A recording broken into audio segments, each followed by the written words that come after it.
Hong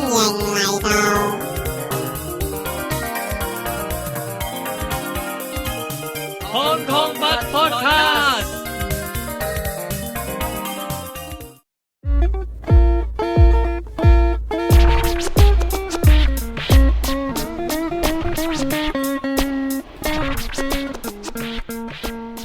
歡迎大家收聽第1049集嘅 HKPUG Podcast。咁啊，經過一個禮拜之後呢，好似我把聲恢復翻啲啦。即係上次都係咳咳地，即係講多幾句呢，就即係想咳咁啊。唔知大家有冇覺？雖然我咳走咗啲咳聲，係啦。咁咧，今集咧就除咗我 William 之外咧，仲有呢個都仲係病病地嘅山哥哥。係啊，繼續咳緊。但係聲好翻啲啦，係咁啊！呢個仲有呢個好勤力嘅達姐，係啊，暫時都 OK 嘅，健康嘅。係啦，咁跟住咧就Max 咧就繼續吞 pork 嚇，咁就佢話吞緊 pork 喎，佢究竟吞緊咩 pork 咧？邊一種 pork 係即係唔知我哋佢係啦，啱啱問緊佢啊，究竟係邊一種 pork 啊？係呢個豬頸肉啊，定係呢個豬腩肉啊嘛？定係豬頭骨啊？定係生豬肉啊？係啦，咁所以係啦，今個禮拜暫時就都係冇 Max 嘅啊。希望佢可以下個禮拜可以出現翻啦。係啦，喂，上個禮拜五我哋有茶聚啦。咁因為可能今次係即係變咗係第二個禮拜五啦，因為第一個禮拜五係假期啦。第二個禮拜五嘅時候咧，亦都可能好多人咧，香港人咧好中意咩放假攻略噶嘛。哇！請3日就唔知請10日嗰啲咧，總之楞住晒啲5、6日咁樣。咁所以都比較人少少嘅嗰一晚。咁不過都即係大家都外遊中咁樣啦，可能係啦。咁同埋都 OK 嘅。咁嗰晚人少少之餘咧，大家都叫做交流下啦。咁亦都玩咗好多唔同嘅gadget 玩深入啲啦咁樣。咁然後嗰晚嘅網上茶聚咧，哇都通頂喎，係咪啊？就係通地啦。我係應該係5點零鐘就昏迷咗㗎啦。好似係去到6點幾7點嘅香港時間，係咪啊？咁都誇張喎。咁啊，我都玩到最後嘅，差唔多係啊。咁就因為我聽到阿 Max 把聲咯，隱隱約約，跟住佢其實嗌醒咗我咯。OK， OK，嗰個真係最後啦。我就係早你可能唔係，即係遲你大概1-2個鐘度先至走嘅。好似我天光咗㗎啦，係啦，我翻去瞓嘅時候已經天光咗㗎啦。咁咁啱就喺度傾緊啲動漫嘢啦，因為研究緊呢，即係其中有套動畫好得意，佢係有即係。海外版同日本版嘅兩種翻譯嘅，係啦，咁但係佢兩個都係日文配音，好搞笑嘅，係啦，即係佢海外版都係日文配音，日本版都係日文配音，但係呢，海外版嘅嗰啲人名啊同埋地名呢，係同日本版嘅呢個國內版呢個嘅嗰啲人名同埋嗰啲地名係唔同嘅，係啦，好搞笑嘅，但係嗰套嘢嘅原著係韓文嘅。吓？咁國際化嘅？係啦，好搞笑。係咪 Line Friends 嗰啲 friend 嚟？咁似嗰啲背景？唔係。OK。係啦。喂，咁嗰晚有咩人最後再出現到㗎？即係除咗 Max 最後一刻出現咗之外，最後一刻我見到好似阿 Stephen 都仲喺度啊，Elders 好似就後嚟加入啊咁樣。哇，好犀利！係啦，完美錯過了。不過嗰晚咧，我都真係要瞓2個鐘嘅。如果唔係咧，之後嗰一日全日嘅活動咧，我係冇辦法參加㗎啦。我都應該瞓咗2個鐘嘅，只不過就係我係遲咗你2個鐘頭之後先瞓嗰2個鐘。係啊，咁係啦，講緊上個禮拜我哋都有推介大家參加嘅 Agent Con 啦。咁 Agent Con 就喺青衣嘅呢個 Ivy 嗰度舉行啦，HKRIT 啦，係啦。咁嗰日都有好多即係 Microsoft 嘅 keynote 啦，有一啲GDG 啊嘅朋友分享啦。咁亦都有Anita 啦，即係我哋有個著名嘅 YouTuber 去分享佢點樣用龍蝦啦。咁同埋即係 Microsoft 啲分享都幾實際嘅，即係佢有講點樣去好有策略咁部署啲AI model 啊。咁我哋可能 main topic 都可以再講多少少啦，即係有分唔同嘅智力啊，或者係成本嘅考慮，咁可以點做咧咁樣。咁同埋我都幾中意 GDG Hong Kong 同 GDG Cloud Hong Kong 搞嘅嗰啲 Code Lab 咧，即係因為本身 HKIIT 係有個 lab 喺，即係有啲 lab room 喺度嘅，即係有一人一部座台電腦咁樣。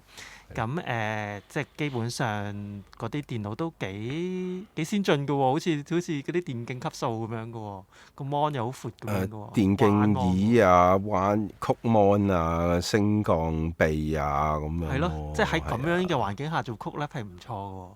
咁當然啦，即係亦都好多有人做到，有人做唔到啦。有啲好多好奇怪嘅界面問題啦嚇，嗰啲即係私底下可以可以交流下，交流下係啊。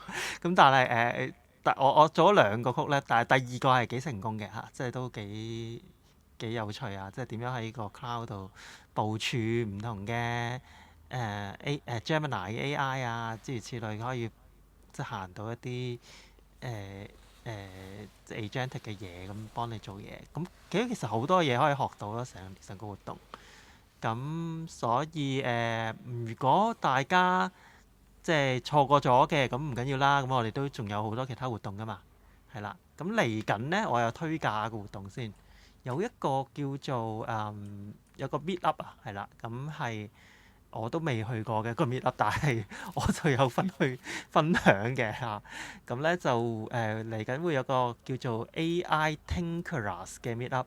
係啦 Tinkerers 我唔知點譯咧，係中文嘅世界嚟講，即係 Tinker 即係搞下啲搞作啊、搞嘢啊咁樣，係啦搞 AI 嘅一班人啦嚇。AI Tinkerers Hong Kong 咁有一個咁樣嘅 meet up group 啦。咁其實佢之前都搞咗幾次唔同嘅 meet up 噶啦。咁嚟緊咧，佢哋就會喺4月29號晚6點至9點鐘咧，就會喺銅鑼灣嘅 AWS Office 咧，就會去搞一個活動啦。咁我就會係其中一個 speaker 嚟。咁但係咧其實好得意啊！呢個活動咧就唔係話大家帶啲 slide 去，然後去講，唔係咁樣㗎。佢哋係好 focus 喺實戰嘅，即係你 demo 啲嘢俾我睇啦，你點整啊？或者係即係總之成班人搞震啦，就係咁樣。係啦，即係你去 show 俾我睇，你點 set 啊？呢啲嘢點樣整㗎？咁你就真係睇啲 live 嘅 demo、live 嘅 screen 咁樣。咁每個 speaker 係講15分鐘嘅啫，係好刺激嘅，好似 lightning talk 咁樣嘅。咁我見有另外幾位 speaker 都有其他 topic 嘅，包括即係點樣去做一個 agentic AI 嘅set up 啦、infrastructure 啦。亦都有位女士咧，佢會講一個 project 咧，係點樣做到 cross-cultural AI fitness coach 啊，即係健身教練啊，但係又可以跨文化嘅 AI 健身教練。咁我咧就會講呢個龍蝦魚呢個 home assistant 部署呢個 local LLM 嘅一啲經驗啦，咁樣。咁所以大家有興趣嚟認識下一班喺本地玩 AI 嘅人咧，就可以去報名參加啦。咁我遲下都會 post 翻條 link 俾大家，係啦，喺會務及活動嗰度咧，咁就可以報名參加噶啦。好，咁另外就係嚟緊，亦都即係 mark 定日子啦。大家可以 mark 定日子呢個香港嘅 Open Source Conference 咧，今年就回歸啦。咁嚟緊就會喺6月6號，係啦，咁就都會喺即係 HKRIT 嘅，即係都會喺青衣嗰邊去舉行嘅。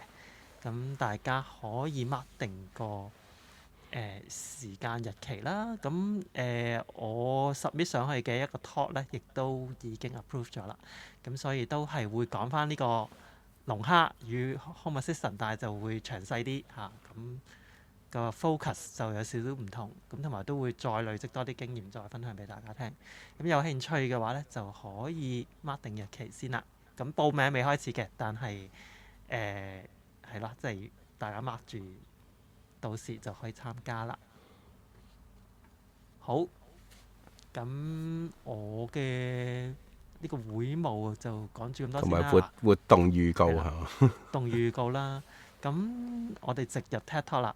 TED 好 Talk 第一單，咦老人院喎，沙係啊哥係你有咁咩？喂呢個活動都幾有掘趣嘅。咁啊最近即係喺啲網上新聞咧，就見到有人咧就抄翻佢部封咗塵嘅 V， 即係任天堂嗰部 V 啊。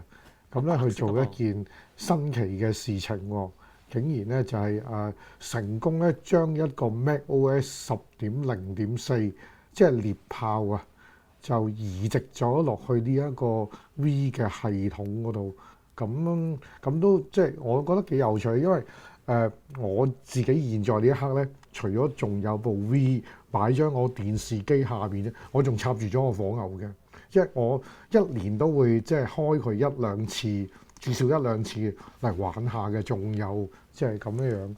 咁所以如果你都有部 V 即係擺咗喺床下底嘅話咧，你可以抄翻出嚟都試下喎。咁呢個人咧喂，就唔講唔知佢係啊原來呢個 project 即係可以做到嘅原因咧，係 V 嗰粒 processor 係 PowerPC 嚟㗎，我都唔知喎。係啦，佢話係一粒即係PowerPC 嗰類嘢嘅處理器咯，即係750CL。咁所以某程度上有啲嘢係 compatible 嘅，唯獨是即係佢形容到一樣，因為本身 V 嘅 memory 咧就唔夠用，咁得88 M 好啫少 V。嘅啫。咁官方佢係要求最低。哇，好少喎，88咩？以而家呢個世界睇翻，即係呢個角度睇。但係當年嘅電腦都係咁上下啊嘛！你記唔記得你第一部買嘅電腦你幾多 Mac 唔係， RAM 但係 V 講緊唔係2000幾啊？咁上下啦，係啦係啦。係咯，即係類似係嗰啲時間㗎嘛，都唔係咁舊啫嘛。但係其實嗰陣時嗰個年代應該都係呢啲咁嘅咁上下嘅啫，90幾年1即 G 係 RAM 度係咪？未係啊，幾多未計，再加上因為佢係要求淨係為咗撈佢啲遊戲啫嘛，咁所以可能佢未必有咁大嘅需要嘅。本來係 480p 啊嘛，嗰啲遊戲係。係啦。嗯。咁啊，最後就俾佢就搞完一輪之後，佢試過晒88 Mac RAM 夠唔夠用啦？咁啊試過都 OK 喎。咁再加上佢再裝埋啲嗰啲 USB 嘅 driver 啊，即係再去唔同嘅地方抄晒啲 driver。咁終於咧都俾佢能夠成功，即係可以係插到隻keyboard 同 mouse 去到即係做嘢咯，因為即係你冇可能喺個 MacOS 嗰度用個 Vmode 去到 input 噶嘛，咁係唔 work 嘅，因為本身 MacOS 從來都冇為 touchscreen 去做呢啲嘅事情，咁所以佢一定要做翻呢一個即係keyboard 嘅 feature 先得。咁啊係。好犀利啊！哇，佢原來呢位叫做 Brian Keller 嘅移植者啊，呢位朋友咧都幾有恒心喎，即係佢讀緊大學嘅時候已經有呢個諗法。即係其實佢2013成年嘅件事都諗咗超過10年㗎啦，已經。係咯，咁同埋佢話：咦，佢見到曾經有其他 project 咧係將 Windows NT 都移植落去 V 㗎咯喎。咁所以佢話：冇理由唔得啫，即係更加近啊嘛個 architecture。咁所以佢又做得到喎嚇。不過真係 just for fun 嘅啫嘛，有咩即係20幾年前嘅系統。咁係咪 just for fun 就見仁見智啦？但係至起碼即係佢成功做咗一件事先。雖然個 OS 就相對舊咗啲，就算真係俾你擠咗落去，應該都唔會快得去邊嘅。咁不過我諗其實係一個你話學術研究係啦，你當係係啦，移植咗落去就冇乜用，但係移植嘅過程你可以學到好多嘢咯。我相信係啦。咁佢個 project 擺咗喺 GitHub 嘅，咁所以可以參考下啦。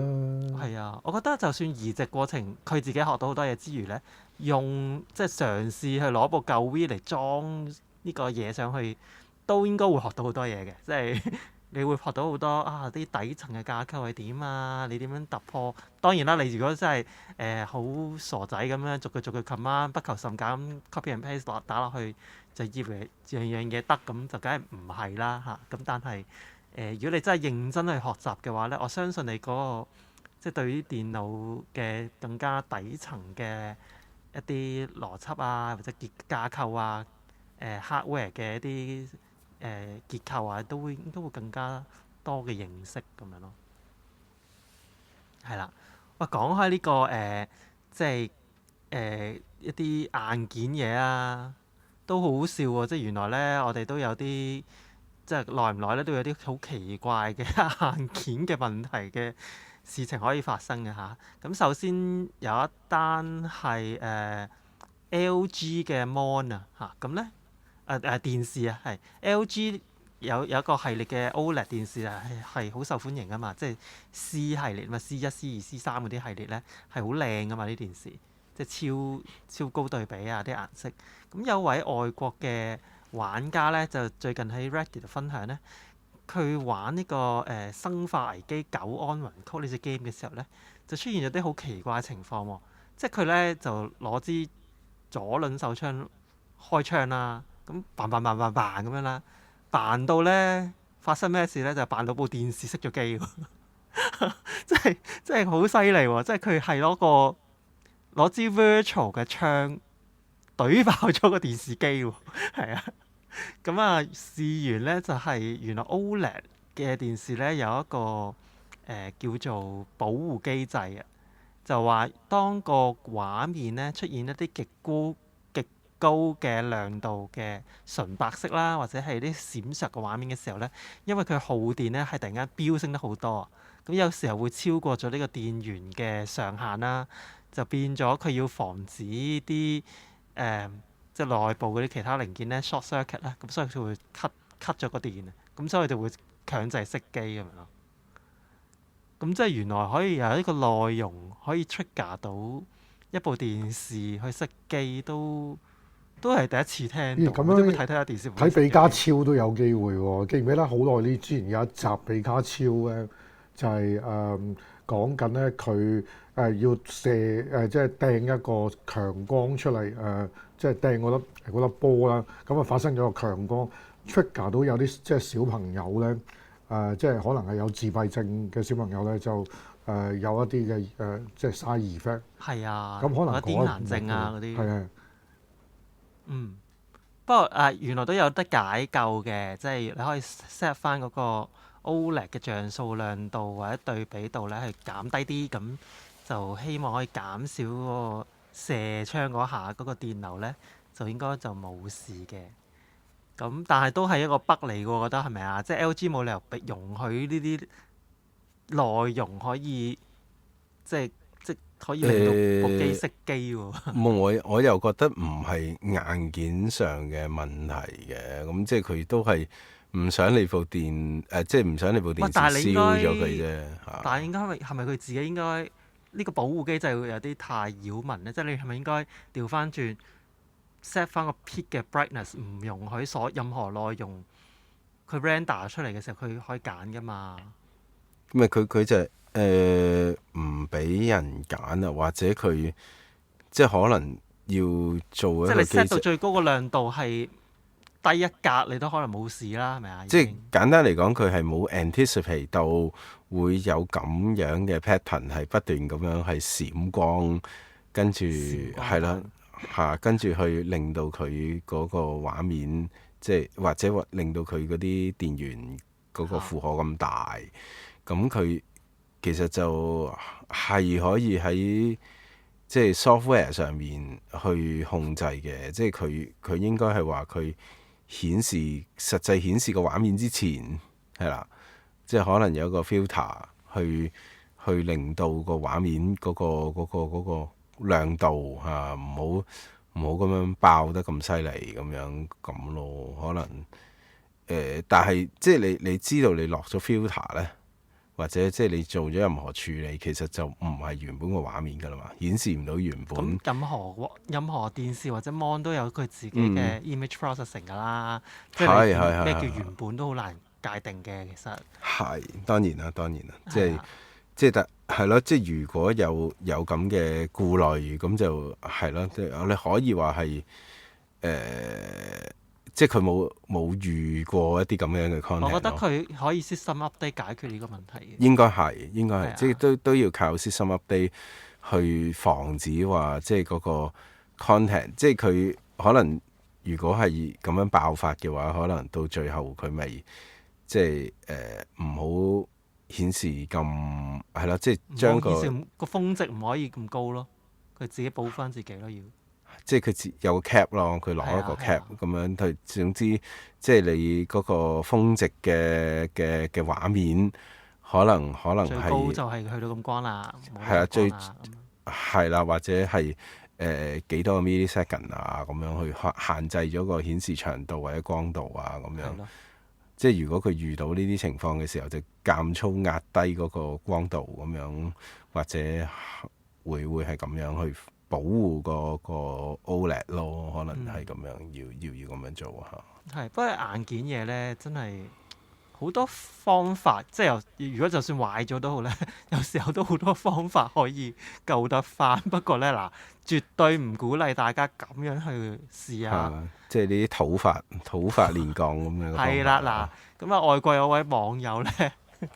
就唔關個 OLED 事啦，今次係另外一樣嘢嚇，另外一件硬件嚇。佢嘅 display card 啊，佢應該係 AMD 嘅 display card，咁就係 Radeon 嘅 RX 6700 XT 啊。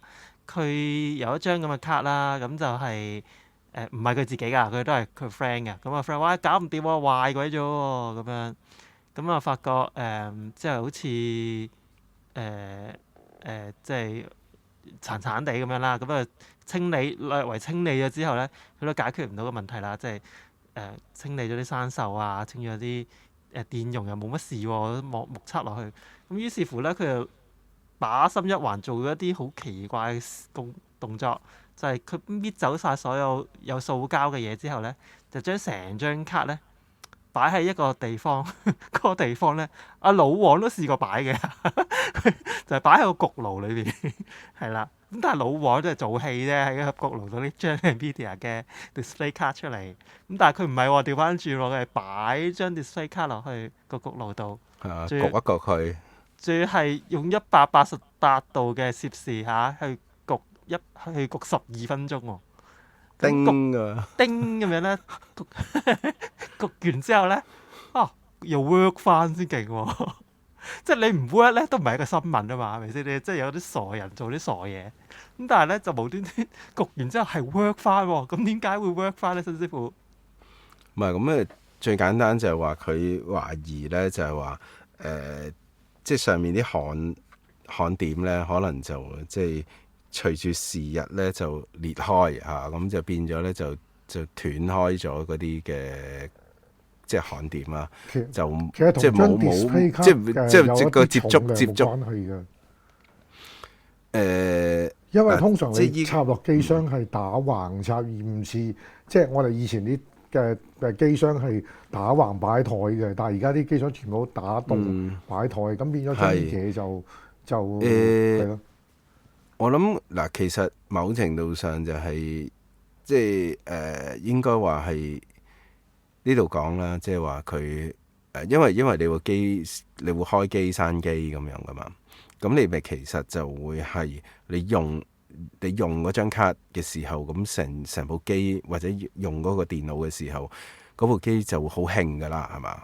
咁好興嘅時候，咁佢裏邊啲焊點就會可能會溶地啦。咁但係咧，你冷卻時候咧，咁佢就會降溫噶嘛。咁嗰啲焊點咧，咪會可能會即係冷卻翻啦。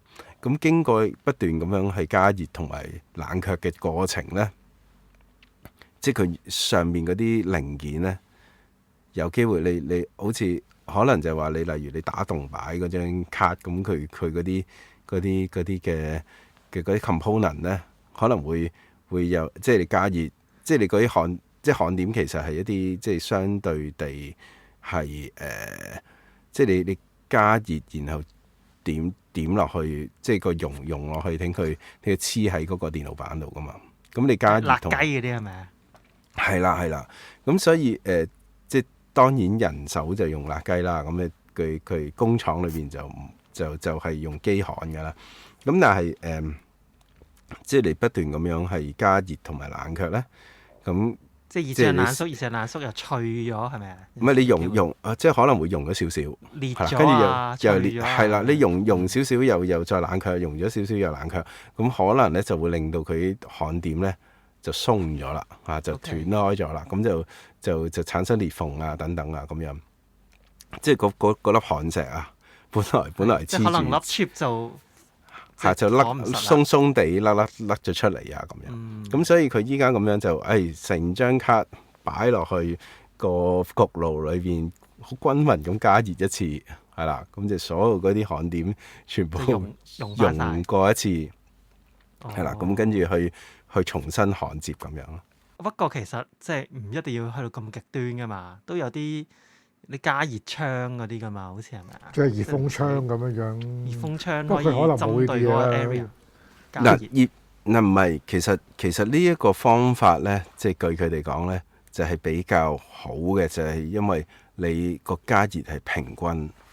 即係大包圍，因為你用熱風槍，你可能你只係重點吹某一啲，你可能會吹漏嘅。而家就成張卡 everywhere 都係嗰個熱度，但係佢可能又加熱咗啲唔應該熱嘅地方喎。咁所以佢拆晒嗰啲佢所以拆晒啲塑膠啊嗰啲咁嘅嘢。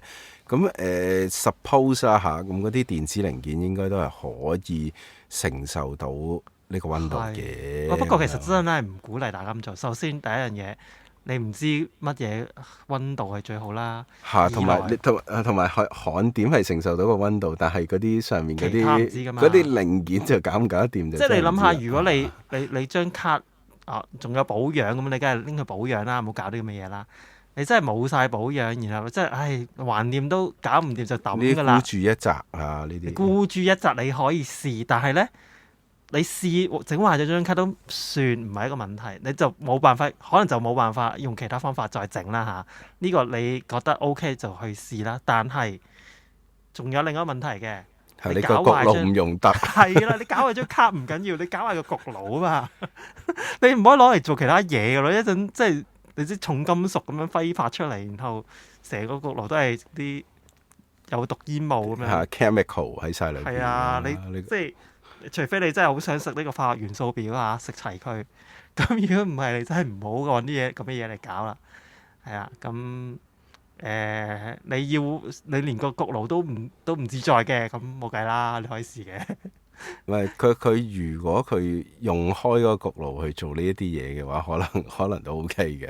專做呢啲嘢係咪啊？即係廚房焗爐唔係攞嚟焗嘢，就唔係焗嘢食嘅，即係佢嗰個焗爐專愛嚟即係老王嗰個焗爐係咪？係啦，專去愛嚟焗電子零件嘅咁啊，咁呢啲。或者佢做 3D printing 咁 whatever 呢啲咁嘅嘢咁啊，唔知啊嚇。唔係，我覺得唔值得咁樣搏嘅，因為如果你犧牲咗個焗爐。係啊，就算你個卡壞咗，可能你啲其他部分你拆出嚟都好，你都可能仲可以放喺二手市場賣啊嘛，係咪？而家啲 RAM chip 咁鬼貴，係咪先？咁可能仲有少少剩餘價值喎嚇，一嘢整壞咗張卡，所有嘢就唔抵啦咁樣。不過講起啲 RAM 嘅即係價值啊，而家係咁俾 AI 嘅 data centre 嘅需求咧係搶到貴晒。喂，有一間公司好迷幻喎嚇，即係點樣可以同時處於賺錢同蝕錢嘅呢個疊加態咧？係咪薛丁格的貓咁樣咧？咁即係講緊咧，就係一間叫做 Samsung 嘅神奇公司啦。咁因為佢喺同一時間咧係做緊一樣蝕錢嘅嘢，同埋做緊一樣嘢賺錢嘅嘢嚇，大賺錢嚇，有一樣嘢又大蝕錢。咁因為佢首先即係你知道 AI 同即係 AI 嘅呢個浪潮啦，令到所有呢啲 SSD 同埋 RAM 咧呢啲嘢咧就係啲價錢係即係火箭咁樣上升啊！咁所以如果你做開呢個嘅memory 嘅話咧，咁就基本上就穩賺，而且係大賺嚇。咁就依家講緊咧就係話佢嘅即係賺成點咧，就講緊係。即係可能係3倍嘅一個嘅盈利嚇，係啦，咁就係啊，第一季啊，今年係啊，呢個嘅 high bandwidth 嘅 memory 嘅一個嘅業務啦。Samsung 呢一季咧就講緊預計可能係3倍嘅一個盈利。咁但係咧，即係同一時間咧，呢一間公司咧係啦，呢間公司咧亦都係即係有呢個手機嘅業務噶嘛。咁佢手機嘅業務就係使用呢啲嘅呢個 memory 嘅晶片嚇，就即係哪怕係自家製啊，係啦，咁哪怕你自家製都好啦，咁你都係要用原價同隔離廠買嘅，因為即係冇理由，即係我呢個部門要嚇，即係俾個電視框你啊，掃俾你，俾個電視框俾你咁樣嚇，咁啊，都可能有少少嘅，但係都吸唔到咁多嘅應該。係啦，有限啦嚇，即係你。講緊即係你啲 memory 或者嗰啲嘅 SSD 嚇，講緊 flash memory，講緊一個 dub 咁樣嘅價錢，咁我俾盡你都做唔到幾多 discount 啦。咁變咗咧 Samsung 嘅手機咧就睇怕咧，即係我諗唔係淨係 Samsung 手機嘅，即係整體啦，整體手機業界咧，即係對嗰個盈利嘅能力咧，都應該係。即係大打折扣啦，應該就係即係牙痛咁聲，或者係呢個哀鴻遍野可以話嚇。係啊，因為如果 Samsung 作為一個龍頭咧，佢都賺唔到錢咧，咁其他廠商冇咁多 vertical integration 嘅廠商就更加難賺錢咯。因為 Samsung 你已經好。即係係啦，去隔離廠，即係去自己兄弟嘅嗰邊嚇，source 曬啲 RAM 啊、SSD 啊，咁應該我唔知會唔會有優惠啦。咁但係都敵不過嗰個升幅浪潮，然後又要捱貴嘢嘅話咧，咁其他牌子更加嚴重喎，應該更加難 source。係啦，咁所以即係。都要睇下大家點樣捱過呢一段嚇，即係 AI 嘅浪潮啦，令到呢啲 RAM 同 SSD 價格不斷上漲嘅一個咁嘅危機。係啊，即係或者即係可能即係啲廠可能繼續出機，但係嗰啲銷售就應該好難睇。即係你即係可能換機嘅速度，大家換機嘅速度可能都會減慢。又或者用啲舊嘢嚟將就咯，即係係咯，用舊貨咯，用翻啲慢啲嘅 U 啊，少啲 RAM 啊，即係 cut 下啲 corners 咯，係啊，即係減少，即係啲 spec 唔好去咁快咯嚇，即係舊 RAM 舊 U 個舊速度咁樣，可能 CPU 加快嘅咁，但係嗰個嘅係啦，即係啲 RAM 可能要將就下 ，Flash 啊可能唔加可能都係講緊128、256係嘛？Android 界係啦，即係或者啲 spec 打到褪係嘛？有機會㗎，不過其實咧而家啲下輪。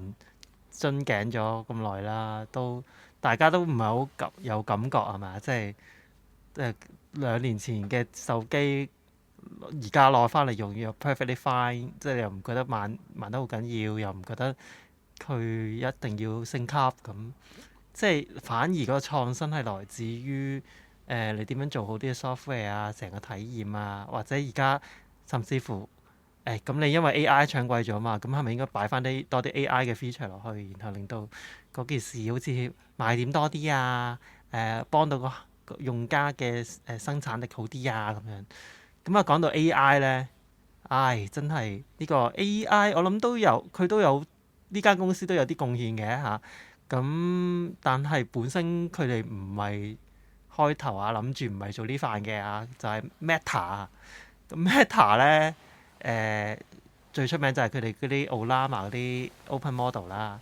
咁但係而家上次我哋講過，即係Mark Zuckerberg 就決定即係斬咗呢個 Horizon World 嗰隻 app 啦嚇，喺個 Metaverse 裏面就嗰隻自家嘅虛擬生活形態嘅 app 咧就將會停用噶啦。咁就唔能夠用眼鏡啦嚇，只能夠活喺手機裏邊。係啦。咁但係佢 AI 都冇放棄過嘅，咁始終都係成個業界都係要用 AI 嘛。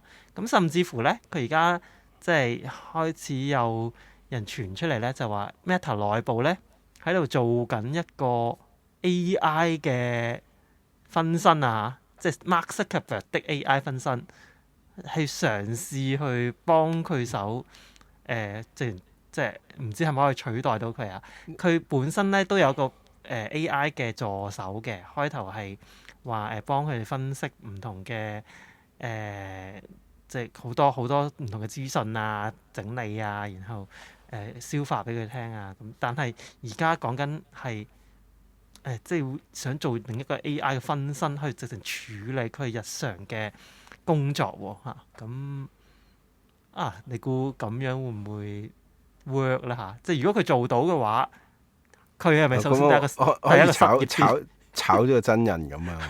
係咪 Meta 董事會係咪可以炒咗佢啦？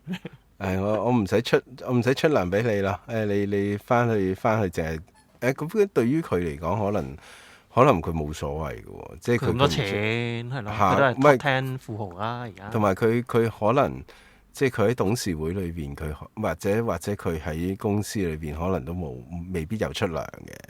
即係佢可能咁佢都係揸住啲股票啫。係佢揸股票，跟住收象徵式嘅人工咁樣。咁佢真人同 AI 版喺個公司度翻工，其實可能個分別不大咁樣係嘛？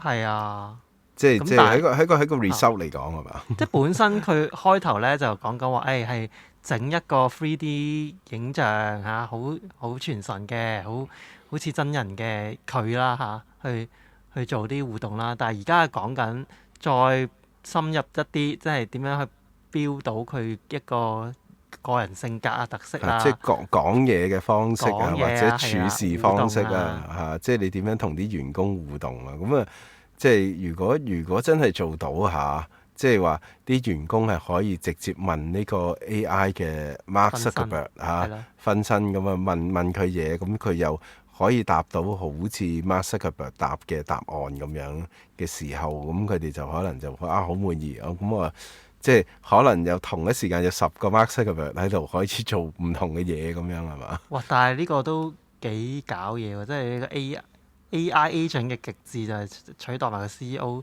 咁但係個問題就係你個 CEO 要授權呢班分身去做決定，然後 on behalf of你，然後有咩事都係真人咩㗎嘛？係咪？係咯，本人咩？即係 AI 就唔可以 take 個 responsibility。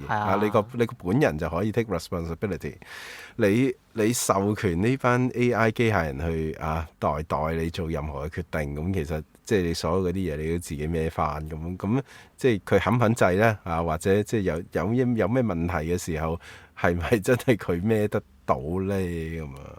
咁係咪嗰班員工咧又自己整一班佢哋自己嘅分身出嚟，同呢個 AI 腦中分身去做嘢，咁成班真人咧就可以翻屋企瞓下覺先。係咯，即係可以翻屋企享受人生。嗰間公司就由 AI 運作咁樣係嘛？哇！太美好啦呢件事。即係呢個人類理想烏托邦，人人都可以翻屋企放假跟住咧所有工作咧就交晒俾 AI 做咁樣嘛？但係啲人工唔知點解照出咁樣係咪啊？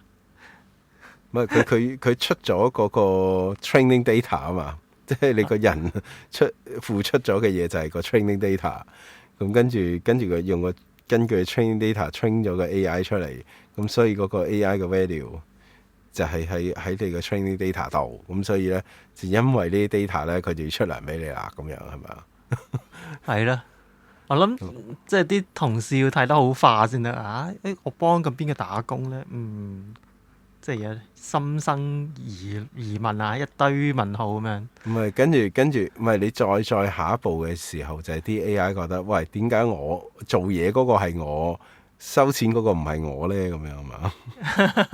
智能叛變又要即係如果啲 AI 識得，即係做到即係日後嚇係啊，可能佢哋 AGI 嘅時候啊，開始自主諗問題嘅時候嚇。唔係，我驚佢哋自己整咗隻 crypto，然後自己喺度買賣，然後自己喺度賺錢咁樣，發展咗個 agent 先搞得掂嘅一個經濟圈咁樣。咁咪嗰陣時咪好似即係早一段時間咪即係例如啲做個實驗啊嘛，龍蝦啊嗰啲咧，即係 OpenClaw 嗰啲，佢即係啲人係做實驗啊，話即係最後係嗰啲龍蝦係即係發展咗一套語言，佢哋自己先明咁樣喺度自己溝通，自己同自己溝通咁樣噶嘛。好恐怖啊！係啊，喂，不過呢個可以 main topic，我哋再講多少少啊。喂，我哋轉頭翻嚟啊，聽下伊倫乜事啊，都有好多類似嘅嘢啊。咁我哋轉頭翻嚟傾下。伊倫乜事？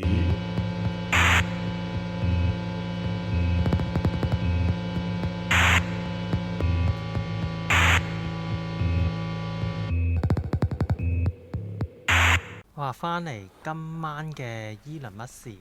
咁上個禮拜呢，我諗大家都好關注呢個美國太空總署嘅太空人啦，Artemis 2嘅呢個任務嘅太空人啊，即係成功咁樣去完成所有任務之餘呢，亦都係好安全咁降落咗喺太平洋啦。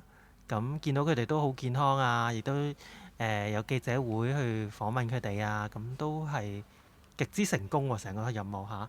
咁啊，講開伊倫乜事啊？點解又提起呢個 Artemis 2呢個計劃咧？就係首先 Artemis 2就冇任何即係 Elon Musk 嗰啲嘢嘅喺度參與啊。咁但係嚟緊都有喎嚇，嚟緊咧 Artemis 3啊、Artemis 4啊之後嗰啲咧就有嘅參與啦。咁而且即係據報道啦嚇，即係因為Artemis 2完成之後咧，Artemis 3就已經Artemis 3咧就已經係開始咗成個 project 㗎啦。咁本身咧開頭嘅 planning 咧係諗住 Artemis 3咧係已經要載人上去個月球上面嘅。咁但係即係重新着陸呢個月球。係啦，不過評估咗一大輪之後咧，就發覺都應該未係太 ready 住嘅，都仲有好多嘢要試。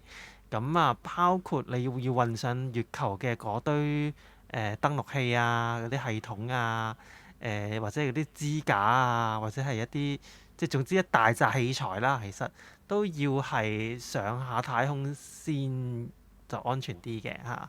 咁即係要飛過去，可能即係帶晒成套裝備飛過去，但係唔落地。跟住如果 OK 咁啊 trial run 過 OK 啦，咁跟住先至正式降落咁樣係嘛？係啦，咁而要運咁 Q 多嘢上去咧，其實咧就其中一個考慮緊嘅方案咧，就係 SpaceX 嘅 Starship HLS 啦。咁不過而家仲係喺度試緊啦，咁一路唔知試幾耐，希望咧出年嘅時候咧可以射到呢個 Artemis 3啦，咁然後去到28年咧就 Artemis 4嘅時候咧就可以做到呢個即係載人登月嘅任務啦。咁都係啦，即係有好多嘢要夾啦，好多嘢協調啦。因為本身呢件事真係唔係單純就咁 SpaceX 平時射火箭咁係咁試，咁應該冇得俾你係咁試嘅嚇。即係當然你可以喺地面或者係你自己嘅。你有錢你可以係咁試嘅。係，但係佢即係遠好多啊嘛。如果係近月軌道嘅話，係啦。咁你就算想係咁試，你都要計下數啊，要睇翻邊啲。即係個燃料貴好多咁樣啊嘛，因為你係要直頭係離開地球嗰個引力咁樣，係啊，同埋咧，你唔係飛上去就降翻落嚟咁樣。同埋你孭咁多器材，你唔係全部你噶嘛啲器材，即係佢人哋唔可以整咁多嚿俾你係咁試噶嘛，咁所以咁佢如果佢真係要試嘅，可能佢都係即係擺啲 dummy 上去一樣咁重咁，跟住去試嘅，應該就即係你到最後階段先至話真係拎套即係器材真嘅器材去做嗰個測試啦，係咪？即係你前階段就一定係用 dummy 噶啦，所有嘢都係 dummy 咁樣去試噶啦。係咯，即係正如 Optimus One 一樣啦，嗰時揾啲 dummy 嘅人啊嘛，冇手噶嘛，冇手冇腳咁樣一啲 dummy 嘅人去試咗先有 Optimus Two 嘅。係啦。咁同埋咧，我哋上一集我哋都講漏咗一樣嘢。Artemis Two 今次呢個任務咧都有一個技術突破咧，就係、都係首次嘅太空對話，太空之間嘅對話應該咁講。即係以往咧，譬如我哋喺國際太空站同地面溝通，咁你咪同地面溝通咯，咪即係地對天，天對地咁樣溝通咯。即係依家係飛到深空都仲可以溝通到，即係離開咗地球表面嗰個範圍，去到月球之前啦，即係去到月球背面之前啦，因為去到月球背面嘅時候就因為依家見唔到啦，咁啊，即係總之係即係冇俾月球遮住嘅時間，都可以用呢個 laser 去做嗰個即時嘅即係資料傳送咁樣係嘛？係啊，佢哋嗰時都試咗同呢個國際太空站溝通，即係一邊嘅太空人同嗰邊嘅太空人喺度傾偈喎。呢個都係幾少見過嘅一件事啊！因為以往就多數都係地對天，天對地咁樣啦。咁就算以前有國際太空站未起之前，仲有呢個蘇聯嗰啲咩和平號太空站啊，然後美國有自己太空站，即係嗰啲唔同國家之間太空站都好少自己咁樣傾偈噶嘛。咁而家係同一個國家主導嘅兩批太空人喺度太空上面傾偈咯。咁呢個都係幾突破嘅一件事嚟嘅。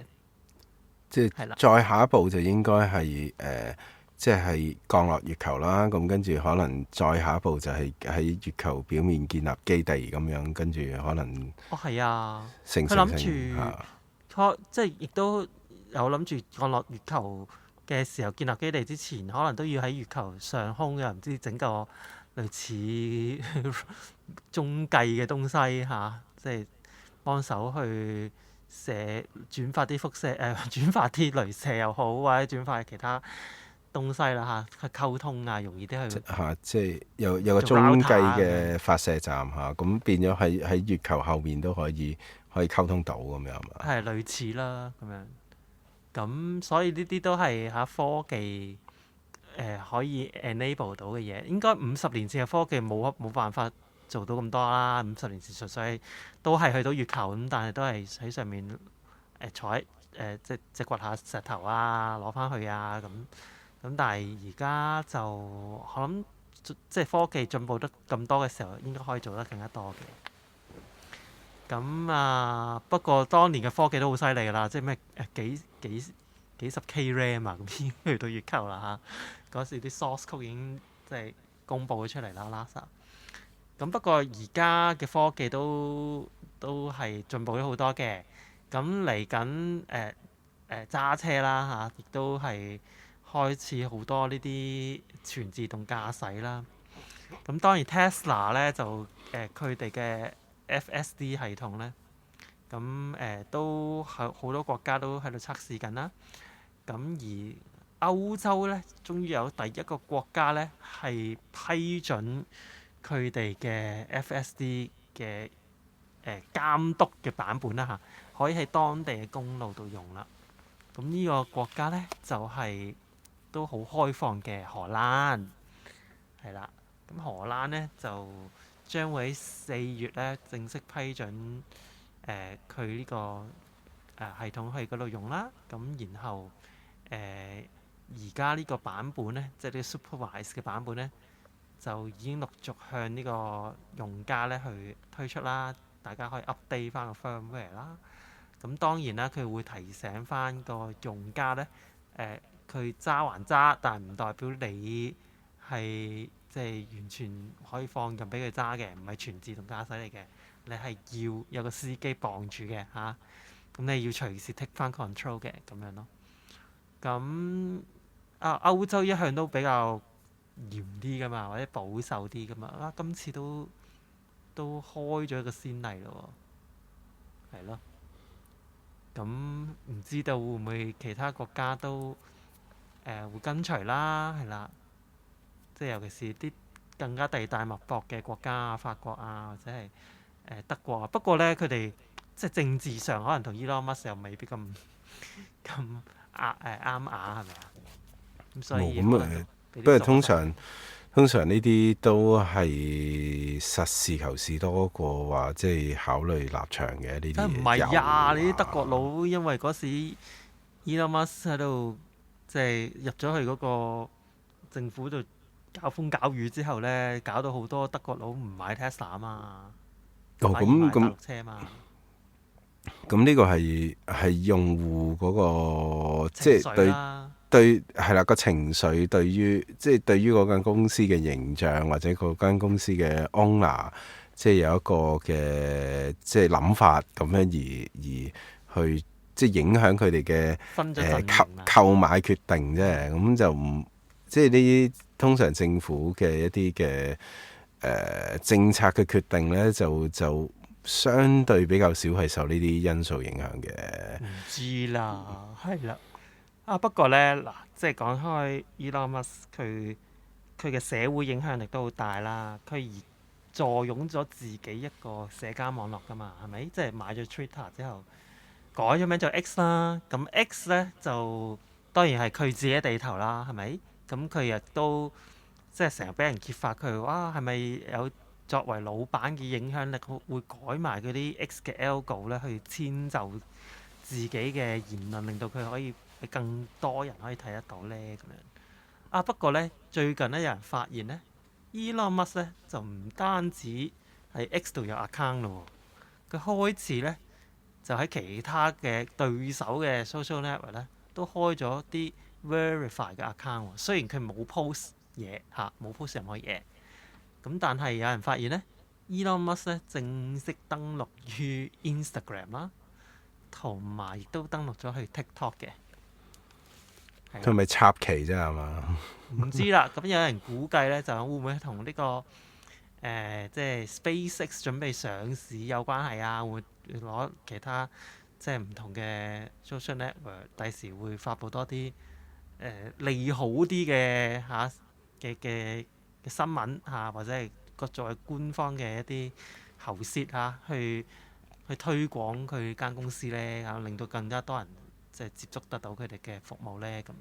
咁都可能係咁樣嘅喎，即係冇所謂啦。同埋有啲係即係始終 X 啊咁樣都入唔到中國市場啦。咁你變咗你要喺中國市場做推廣，咁你冇可能用 X 啦。你 X 你喺上面推廣咗，佢都睇到啦。係國際版嚟嘅，都如果你話中國市場，即係佢都唔係用抖音版嚇。係啦。OK。咁唔知啦，佢可能即係呢個報導嚇，呢個報導有冇特別講話佢有冇 join 呢個內地嘅抖音啊，或者其他嘅 media 咁樣。不過好老實講，佢Elon Musk都對中國嘅事情啊，或者科技發展都好關注，同埋都唔會話睇小中國啊。佢都好仰慕中國嘅一啲。咁佢當年嘅即係 X，佢都係諗住就話仿效呢個大陸嘅一個微信，即係 WeChat 啊呢啲咁樣，係咯，去做一個 super app 出嚟噶嘛。佢覺得好鬼正噶嘛。咁佢想 X 係變成咁樣噶嘛。咁所以咧，佢早排除咗出呢個 XPay 之外咧嚟緊咧。應該聽日就應該大家可以用咯喎，即係交叉 chat 啊，出咗隻呢個 X Chat 咧就正式會登錄呢個唔同嘅iPhone 啊、Android 啊呢啲 platform 啦。咁iPhone 行先嘅，將會係啦，4月17號開始正式啟用。咁呢個 icon 就黑色，跟住一個對話雲咁樣嚇，有咩感覺咧？大家對於呢個名同埋呢個設計，佢個對話雲仲係反光喎，係咯，好立體喎。即係你個 bubble 啊，咁點睇啊？咁要用，我諗要開始用咗先有得睇嘅。即係佢話冇廣告、冇追蹤同埋全程 end to end 嘅 encryption。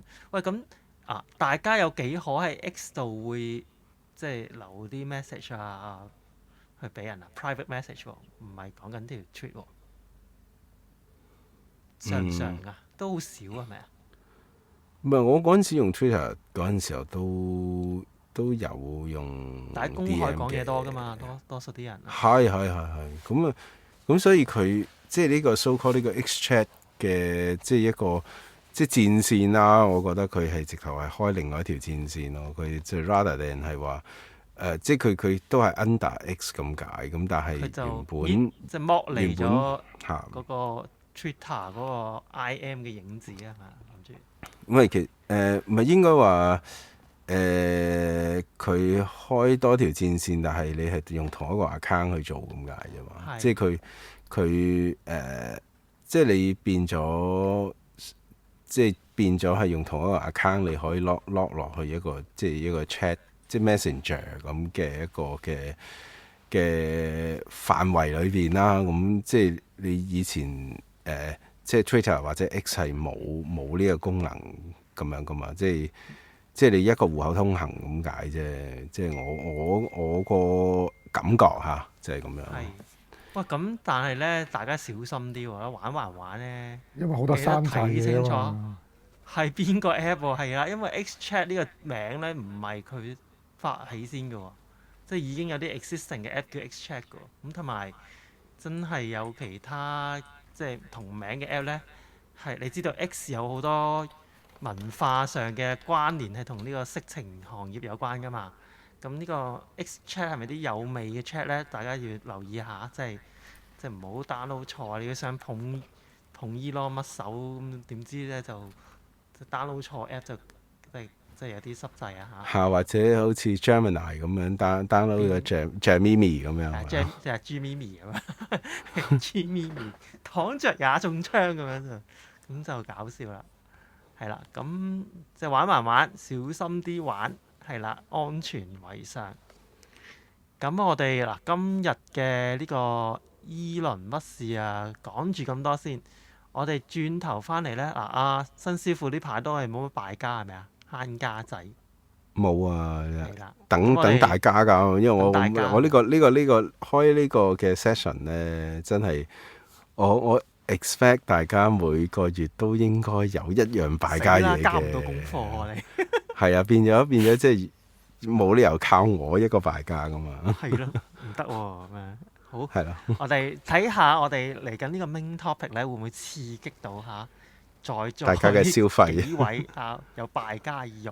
我哋轉頭 main topic 傾下我哋最新一代嘅 local LLM。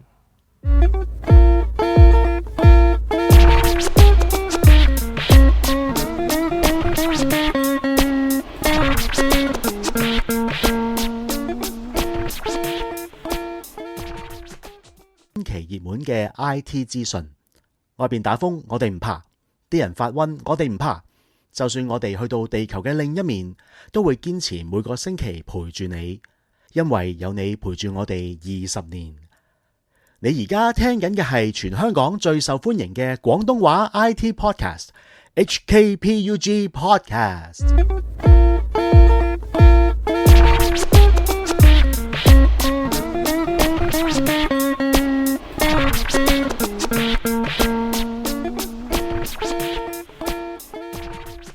翻嚟今晚嘅 main topic 喂，我哋其實咧舊年我諗差唔多時候啦嚇，我哋都係講過呢個 topic。不過咧，因為 AI 呢個發展即係一日千里啦，咁變咗咧我哋都想 revisit 翻嚇呢件事嚇。究竟我哋嘅普通人啊，即係如果大家而家見到咁多 AI 嘅服務啦，有 Gemini，有ChatGPT 係咪啊？跟住仲有即係大陸系嘅 DeepSeek，咁就好多好多呢啲咁樣嘅Cloud 嘅服務，咁都用得好開心噶嘛。咁但係始終都有一啲工作咧係唔係咁適宜喺 Cloud base 嘅呢啲 AI 服務度去問嘅。包括乜嘢咧？包括可能你涉及你自己私隱嘅嘢啦，你屋企人，譬如你屋企人嘅相咁，你有啲人好介意噶嘛嚇，唔想攞出嚟擺上雲度嚇，有機會俾嗰啲譬如 Google AI 攞去訓練咁係啦啊。，ChatGPT 攞去訓練咁樣。咁另外就係啲公司嘅機密啦，一啲文件啊，一啲法律文件嘅嘢，又或者係一啲商業機密嘅嘢。咁當然有啲大公司就會有自己嘅私有雲，或者係有自己嘅 subscription 嚇，譬如會 subscribe 咗 Google 嘅Workspace。咁當然你可以有自己嘅專屬嘅 account，咁就係訓練翻你自己嘅嘢啦，就唔會 suppose 佢根據條款就唔會攞嚟訓練，攞你啲嘢嚟訓練其他嘢嘅。咁但係始終都仲係有一啲疑慮啦，係咪？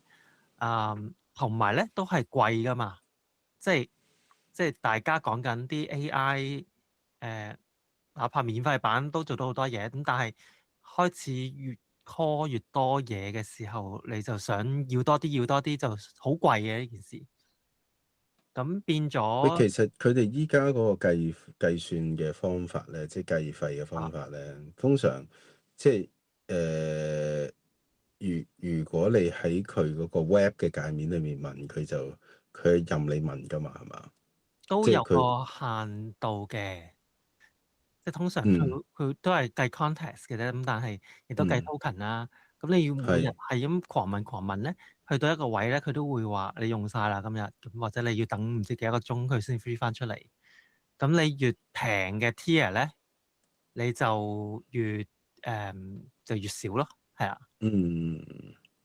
咁所以即係即係如果講話比較少限制嘅咧，或者可能係話，即係你要配合啲工具去用咧，其實就都相對多限制嘅。講緊 Cloud 嘅呢啲嘅 AI 嘅，同埋燒得快咯，即係你可能嗱，如果你係普通問嘢咁樣 OK 啦。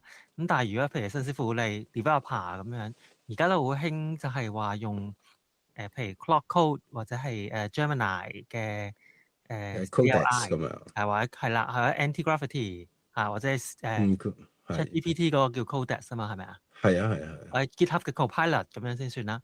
咁嗯都係一堆真係，譬如你developer 就會俾佢去閱讀翻晒你所有成個 repository 嘅 source code，然後就等佢可以幫你手做嘢啊嘛。因為 agentic AI 嘅奧義就係話你可以生一個 AI 助理出嚟，咁然後可能幫你去淨係 fix bug 嘅咁樣嚇，又或者係幫你去做一啲某一方面嘅 development front end，或者係整啲 component 出嚟咁係咁樣用噶嘛。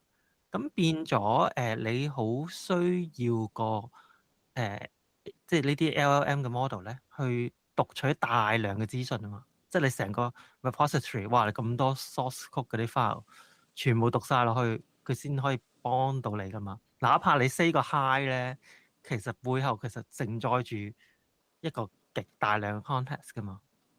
係，不過即係 depends on 即係唔同嘅 provider 啦。咁佢嗰個嘅即係個計法都唔一樣嘅。係啊係啊，即係好似 Copilot 咧，GitHub 嘅 Copilot 好似就都幾 generous 嘅嗰個 usage 係啦。即係如果尤其是你肯俾錢嘅話，其實佢啲限制都少啲嘅，我感覺上係啊。咁就算免費嗰個咧，你唔係做啲好複雜嘅嘢咧，分分鐘你都 hit 唔到佢啲 limit 咁樣嘅，係啦。咁我就唔知，因為我就淨係基本上就用 Copilot 比較多，係啦。咁就其他嗰啲就未有機會去用啦。咁就所以變咗係咯，咁就用住先咁樣咯，係啊。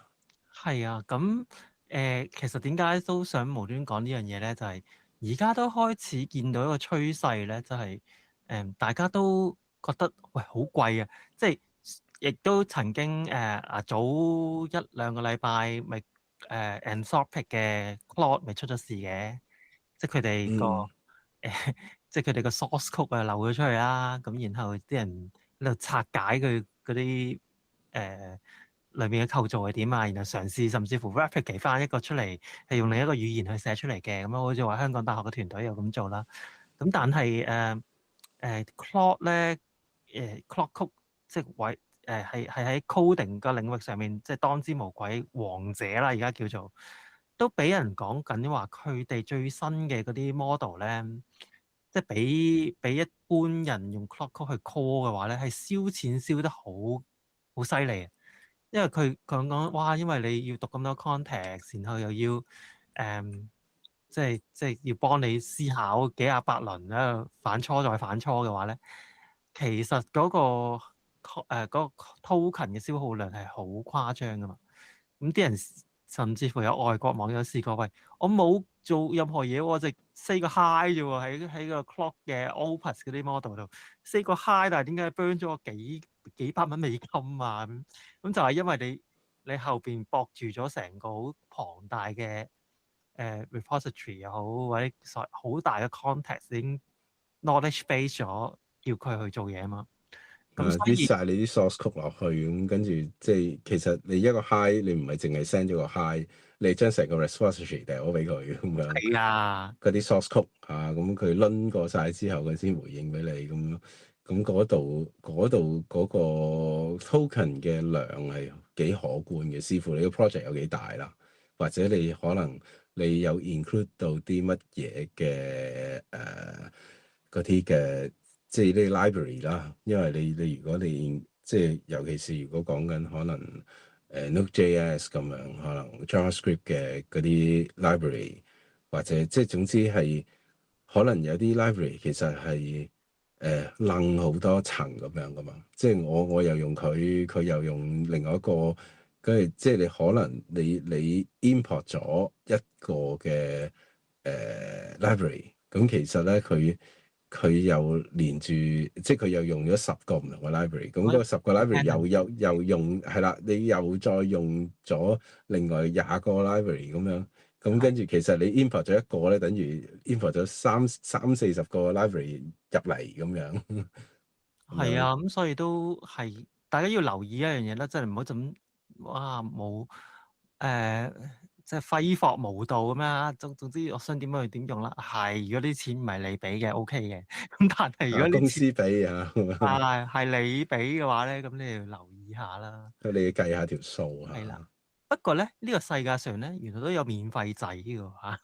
即係我哋舊年有介紹過啦，即係純 local 去做都得嘅喎。即係只要你唔介意你俾電費，同埋俾個 hardware 錢 upfront 啦，係啦。咁而今年嗰啲 local 嘅 LLM 嘅能力咧，其實係勁咗好多嘅，我發覺係啦。即係我諗大家可能都有玩開呢方面嘅話咧，都有感提升啊！嚇，即係覺得，咦，最近啲 model 勁咗好多喎。咁啊，講緊咧就係即係有幾間唔同嘅公司咧，都先後推出咗一啲即係所謂 open model 啦，即係唔係 open source 啊，open weight 啦嚇，嘅 model。咁包括我哋最即係最熟悉嘅 Google 啦。咁 Google 咧，佢哋都有一系列嘅 open model 嘅。咁啊，佢哋用呢個品牌叫 Gemma，咁 Gemma 咧就已經出到第4代啦。咁呢個留意下 GEMMA 啊，唔係 GAMMA，即係 GAMMA 係另一個 AI 工具，係攞嚟生成一啲 PowerPoint 類嘅 slides 啊嗰啲咁嘅嘢。Gemma 唔係 Gamma 係啦，Gemma 咁啊。咁 Gemma 呢個工具咧，去到第4代咧，都好犀利喎！原來佢已經係一個 multi-modal 嘅一個嘅模型啊嚇。咩意思咧？即係話你可以俾相佢啦，你可以俾文件佢啦，你可以俾聲音佢啦，係啦，咁都可以叫做處理得到嘅。係啦，跟住就即係圖片加聲音，即係影片。少少係咁樣啦，咁同埋佢都有唔同嘅大細噶嘛，即係你啲 model 都有分唔同嘅，即係叫參數啦，或 parameters 嘅嘅型號可以 download 嘅。咁佢有4款型號嘅，一款叫 E2B 啦，一款叫 E4B 啦。顧名思義，有 E 字頭嘅咧，就即係解 Edge 咁解啦，即係講緊係啲咩邊緣運算。咩叫邊緣運算？就係講緊你啲電腦啦，相對於 Cloud 嚟講，你嗰個相對於 Edge 卡嚟講 local 嗰啲電腦啦、notebook 啊、手機啊咁嗰啲叫 Edge 啦嚇。咁即係低配啲嘅，即係冇咁多 RAM、冇咁多 processor、GPU 渣渣地咁樣。咁即係我哋呢啲啊，我哋而家用緊嘅呢啲電腦都係叫 Edge 嘅 personal computer。咁講緊，如果你話 E4B 啊勁啲嘅 Edge 嘅版本咧，就需要5G 左右嘅即係視乎你嗰個quantization 嗰個係幾大啦，即係最少要5G 左右嘅 video RAM 啦嚇。咁如果你話再細啲都有3.2G，咁其實呢啲咁嘅大細咧，足以可以擺到落去部手機度 run 喎。咁新師傅你都有 download 過係咪啊？喺手機度？我喺手機度，我喺部17 Pro 試過 download 咗個 E4B 落去 run 咁樣咯。你用咩嚟？你用咩 software 嚟 run 嘅？用咩 app？Google 佢係出咗一個叫做 Edge Gallery 嘅一個 app，係可以直頭就可以試呢個嘅試呢個佢嗰啲 model 咯。我試嗰個 sorry，我試嗰個 E2B 啊，係啊，唔係，但係就蠢啲啦，係咪啊？係啦，我就試過咧，就即係有少少蠢係啦，咁就但係我咁原來 E4B 都可以 download 到嘅，咁所以可能我會嘗試下 E4B， 可能我都試過。會唔會醒啲？嗱啱啱個 E 咧，佢話其實就係佢係即係由 effective 啊。effective，係，因為佢就唔係大 model train 係大 model train 出嚟嘅。係啦，咁佢變咗就話佢即係佢同一時間有效係啦嘅嗰個 efficient 即係 effective 嘅參數就會細啲，咁所以佢對於你部機嗰個負擔係細啲。咁但係本身咧，佢最大嗰個 model 就係31B 嘅。係啦，你都可以 download 嘅喎。你即係如果你真係有部好勁嘅電腦嚇，有好多 video RAM 即係起碼你可能24G 即係咩 GTX 唔係 RTX 5090咁樣呀，32G RAM 咁樣或者24G RAM，咁你係可以 download 呢個31B 呢個 model 嘅嚇。咁佢 Q4 嘅即係 4bit 嘅嗰個 model 咧就17.4G 嚇。咁當然你話原生嗰個就可能要去到50幾 G 啦、58G 啦。咁但係你係可以勉強地 run 到嘅嚇。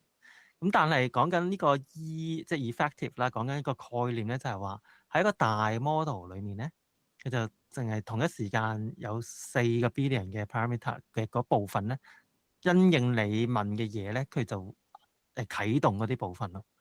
咁所以就會有呢啲咁樣嘅伎倆啊嚇，即係去幫你去即係叫做靈活地運用呢啲咁樣嘅模型啦。咁咁新師傅，你個 Edge 個 Edge Gallery 啦，咁其實你可以問佢嘢之餘，你可以俾相佢睇得到先。但係咧就喺手機版咧，佢就拆開咗嘅。即係你即係圖嗰個咧就還圖嗰個，即係佢雖然嗰個 model 同一個 model 係啦，咁但係咧，即係你 ask image 咧，咁你就可以即係揀個 model 而個 UI 拆開咗啫。你 download 咗一次咧，其實咧你去翻個 UI 咧，你都可以即係用得到嘅。係啦，咁就但係就可以，即係你要個 UI 拆開咗，你就變咗你問 image 咧，咁你就要首先去 ask image 嗰邊咧，咁去問啦，咁樣就先至可以俾你加幅相落去咯。係咁嗱，如果大家想玩就可以 download 呢個 app 啦，Google AI Edge Gallery 啦。咁仲有咧，佢有另一個另一個 app 咧，係都有啲類似嘅，點讀咧叫 Edge Eloquent 係啦。咁呢個咧就係又係用翻啲 local 嘅呢個 Gemma 4嘅 model 咧，係去幫你做啲 transcription 啊，即係你用不過佢暫時就 support 英文啦。你係即係你可以速記咁樣啦，人哋講嘅咧你就即刻見到佢寫低晒佢講嘅嘢，然後幫你 tune 好埋嗰啲可能嘅字啊，可能嘅錯字啊咁樣，咁就變咗係可以即係做到呢個即係本地端嘅應用啊！我相信咧嚟緊，我唔知嗱，Apple Intelligence 可能都會借鑑 Gemini 或者 Gemma，我唔知佢用邊 set 啦，都好類似噶啦，應該都係嘅一啲本地端嘅 model 咧去做 training 啦。咁所以大家可以率先體驗下，即係 local 嘅 LM 可以做到啲咩喺幫你。咁而呢個點解話呢一年嚟嗰個技，即係嗰個local LM 嘅能力高咗咁多？其實佢冇用多咗好多 RAM 嘅喎，即係亦都冇話多咗好多 parameters 嘅喎。咁又點解會能力又聰明咗咁多咧？即係對比半年前或者1年前去比，咁原來都有好多技巧咧，即係比較 technical 少少嘅技巧咧，係好多嗰啲即係 AI 嘅專家咧去扭盡六壬啊，令到一件事咧係即係叫做fit 到更少嘅資源底下咧，都可以用到更聰明嘅 model， 係啦。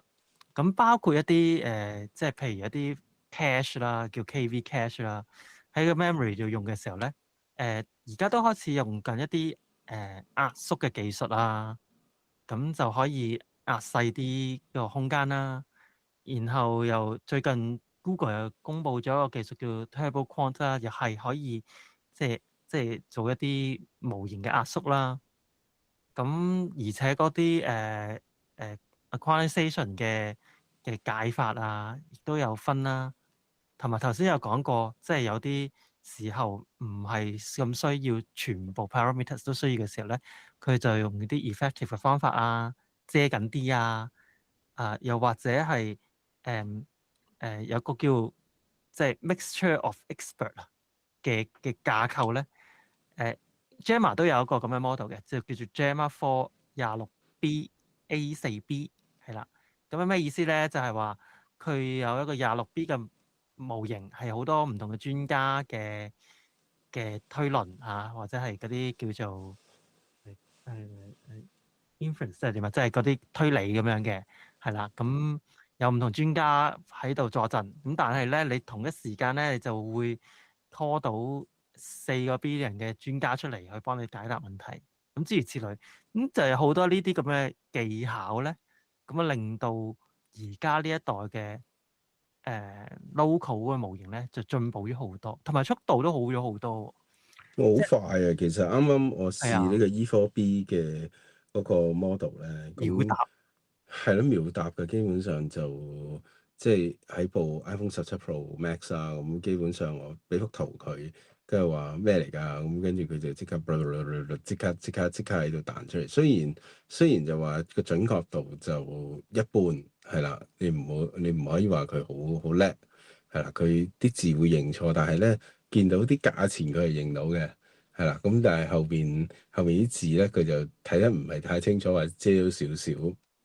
咁即係佢你唔好攞嚟做嗰係啦，啲佢估啊估 Gemini 錯咗，咁樣係啦，啦。估啊估錯咗啦，係啦。咁佢咁樣咯。但係做一啲簡單嘅嘢係 OK 嘅嘛，即係你直接啲嘅翻譯嘢係啦，直接即係你唔好太過扭得佢太犀利，或者係即係啲嘢太過間接啊咁樣，咁佢應該搞得掂嘅。係啊，速度係好好噶，我都我自己部 desktop 啦，都係用緊呢個 Gemma 4嘅 E4B 嘅啫。咁因為佢再上一級咧，已經去到26B 啊或者31B咧，我就算有一張我而家用緊 RTX 4060 Ti 16GB 嘅 video RAM 嘅卡啦，64GB RAM 嘅 system memory 啦，都唔即係唔係 load 得咁順暢，亦都好慢啊嚇，行起上嚟嘅時候。咁所以我都係用 E4B。咁我用咗喺邊度咧？我就呢排就實驗緊呢個 OpenClaw 係啦，即係龍蝦。咁龍蝦就係一個燒錢怪獸嚟㗎嘛。如果你用 Cloud 嘅即係嘅 API 嘅話，咁就啲人即係聽到大陸好多人就話啊，係啊，一股熱潮去啊，即係咩騰訊啊、百度啊，走去幫人裝龍蝦咁，但係有啲人又唔知頭唔知路，好啊，裝就好簡單啊，咁但係你博嗰即係啲易請難呢個請就係啊，咁然後你又博，即係其實佢都係博你用佢哋嗰啲 model 啊嘛，咁你唔知道唔知頭唔知路亂咁問嘢，咁佢就係咁碌嚟碌去，或者整幾廿百隻sub agent 出嚟，咁跟住就嘗試幫你處理一件簡單嘅事，咁但係可能燒嘅 token 咧就講緊幾嚿水一日，係啦，咁就搞到好多人都哇搞唔掂啊，頂唔順啊，我養唔起咁樣。咁之後咧就甚至乎出現咗一啲叫做射蝦熱潮係咪啊？即係喂，我要退養潮咁樣。係退養潮。我見淘寶有啲咁嘅服務啊嘛，即係你可以請個專家嚟，你請即係嗰時免費安裝咁，但係而家可能要俾錢去人你請走佢。佢。係啦，點樣乾淨地請走佢咧？咁都係一件學問。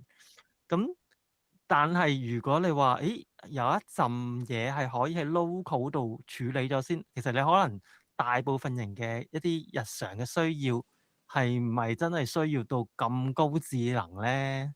咁未必需要噶嘛。可能你講緊一啲即係你純粹係冇時間，或者係懶，或者係想佢自動化咗一啲嘢。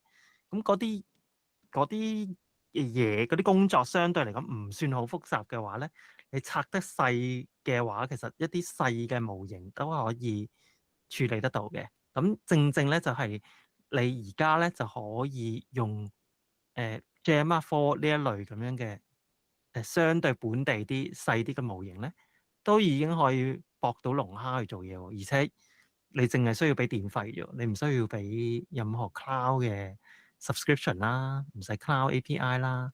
咁然後所有嘢都 local 啦，你又唔需要擔心即係資料外泄啦。咁當然啦，你駁咗落去個 Telegram 度，駁咗落去個 WhatsApp 度，你自己啲外泄就一件事啦。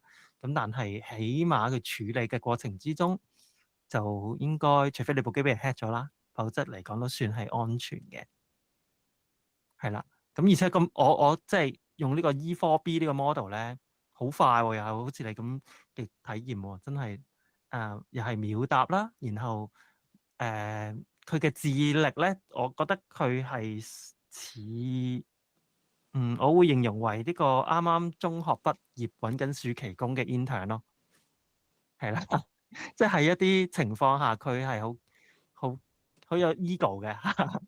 即係我唔知係咪我訓練嘅問題，定係我啲提示詞即係冇 set 得好好啦。咁但係我覺得佢係有一啲唔知點解嘅堅持，同埋覺得自己好叻，但係其實自己反覆做錯嘢，然後佢又唔知自己做錯嘢，然後你直斥其非嘅時候咧，佢又會同你駁下嘴。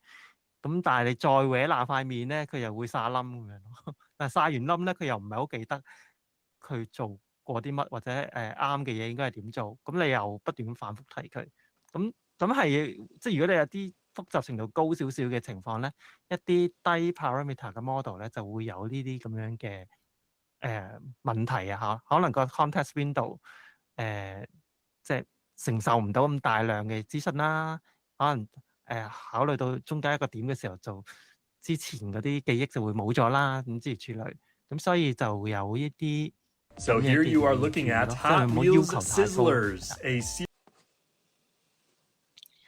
咁呢、個即係Gemma，除咗 Gemma 4呢個選擇之外咧，其實咧我見坊間咧都好多人提其他嘅 LM model 嘅喎，即係以新師傅以你所知有咩選擇啊？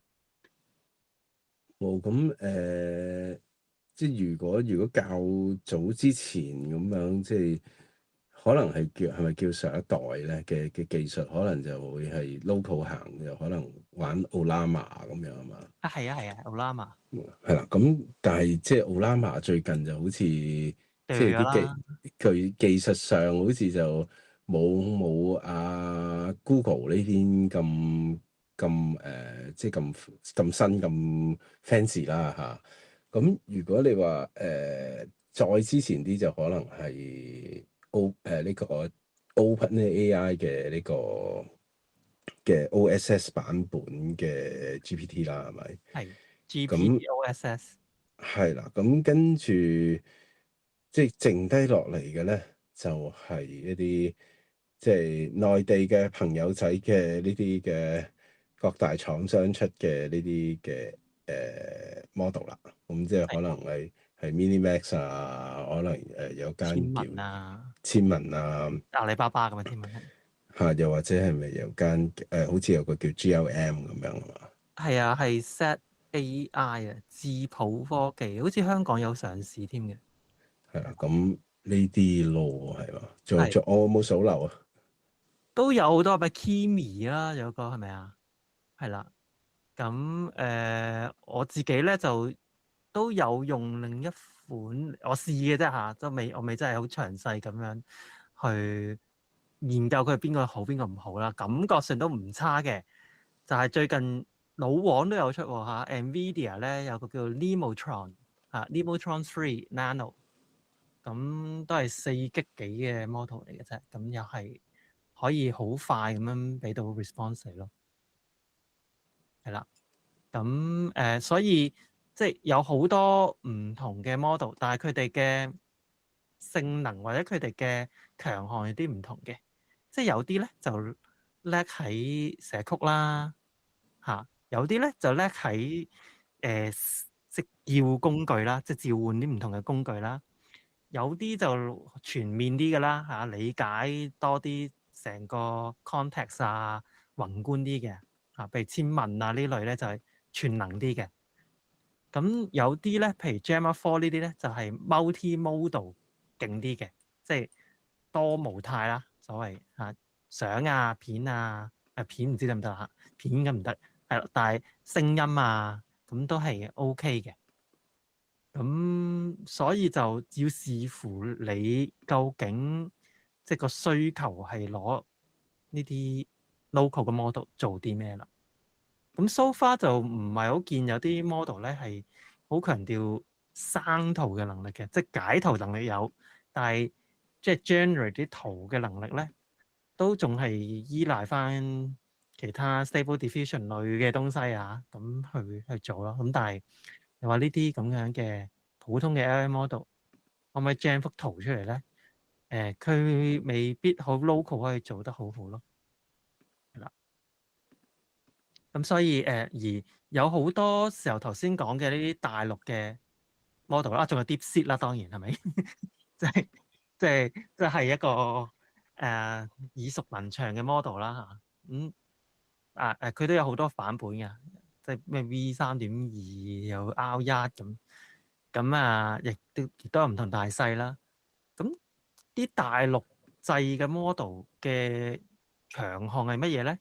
就係如果你擺喺雲度用嘅話咧，即係當然有啲人都唔係話絕對唔想用即係都自己部機未唔夠勁，咁都要係用雲嘅嘢。咁但係用雲嘅嘢咧，你下下用呢個外國嘢咧，又好似好貴咁樣，係啦。咁因為燒 token 燒得好多嘅話，如果你尤其是揾龍蝦，咁嘅時候就可能好多人就會用啲國產嘢啦，DeepSeek 啊、GLM 啊，呢一紮咧都係相對平啲噶嘛。Kimi 啊呢啲都係 Minimax。咁而性價比嚟講係好嘅嚇。當然啦，你真係問啲好敏感嘅話題，咁佢梗係會好婉轉地左右而言他，或者係啦，即係咁梗。你日常用其他嘢嘅話咧，佢哋嘅表現係好多外國嘅朋友都會覺得抵用嘅。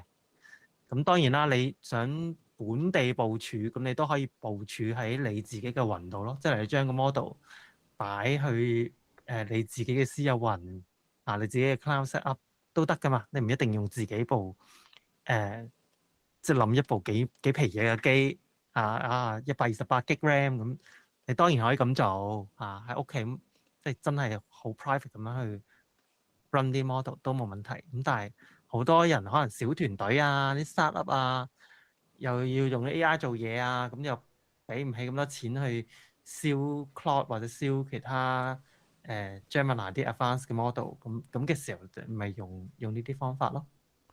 哦，原來咁。係啊，咁仲有就係有間法國嘅廠商都有做嘛，叫 Mistral 嘛，唔知有冇聽過啊？哦，有，我都有裝佢個 app 喺部 iPhone 度嘅，不過即係我就冇去好詳細去玩佢嘅。佢有個即係好法國特色名㗎嘛，LaChat 咁樣。嗱，係啊。咁但係相對比較跑出嘅咧，而家暫時跑出嘅一啲 local 嘅 model 就係千問3.5啦，即係 local 咁然後 Kimi 2.5啦，GLM5 啦，Minimax 2.5啦，咁同埋 Gemma 4啦呢啲咯。咁真係好多大陸公司嘅 model，因為佢哋用好多資源或者用好多方法去蒸餾人哋啲 model然後就自己用自己嘅方法 open 咗佢咁樣。咁但係你見到好多即係排行榜上，其實呢個即係以性價比嚟睇，佢哋都幾高嘅。咁當然絕對智力嚟講，可能你話GPT-OSS 120個 billion 嗰啲咁，梗係最好啦。始終都係個parameter 越多，佢就越醒嘅。係啊。咁呢個即係你好難話去即係去打破呢樣嘢啦。咁但係即係你個 parameter 越多，對於你部機嘅要求就越高啦。咁就變咗你同埋咧都有個方法嘅，即係而家開始我新師傅你有去禮拜6嗰個 AgentCon咁其實係當日咧都有好多朋友咧都分享翻佢哋點樣去部署呢啲咁樣嘅即係 Agentic AI 嘅策略嘅。咁當然你話咁你 can 嘢你俾 local 做咯。咁如果你有一啲複雜啲嘅嘢要涉及到諗嘢嘅，涉及到 reasoning 嘅，或者涉及到 thinking 嘅或者推理嘅啲能力多啲嘅，咁你就可能要揀個勁啲嘅 model 派嗰啲工作俾佢做啦。而涉及到呢啲派嘢嘅事情咧，其實都而家好多坊間有好多唔同嘅 solution 去做嘅。咁包括可能好多人用嘅呢個叫 Open Router 嘅服務啦。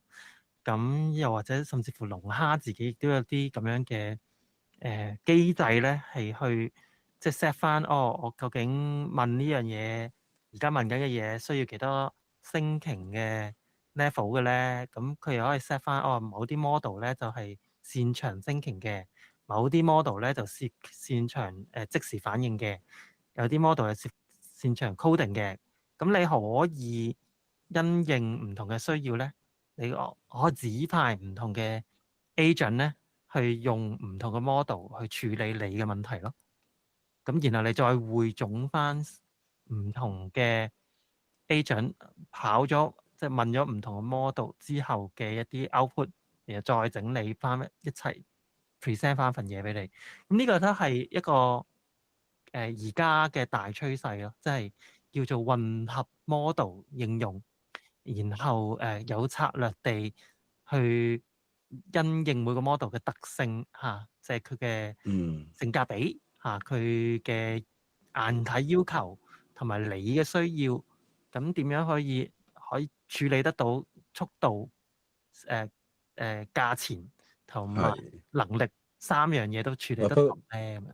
不過咁樣嘅 set up 咧，就唔係一般嘅家庭可以搞得起嘅東西，即係你要係啊，要嘥好多時間去學咯。你要學係啦，同埋你例如講緊你呢啲 model 要 ready 俾人 call 嘅時候，咁其實佢係部機要喺度撈起咗個 model，佢先至可以即係 receive 一個即係接收一個咁嘅。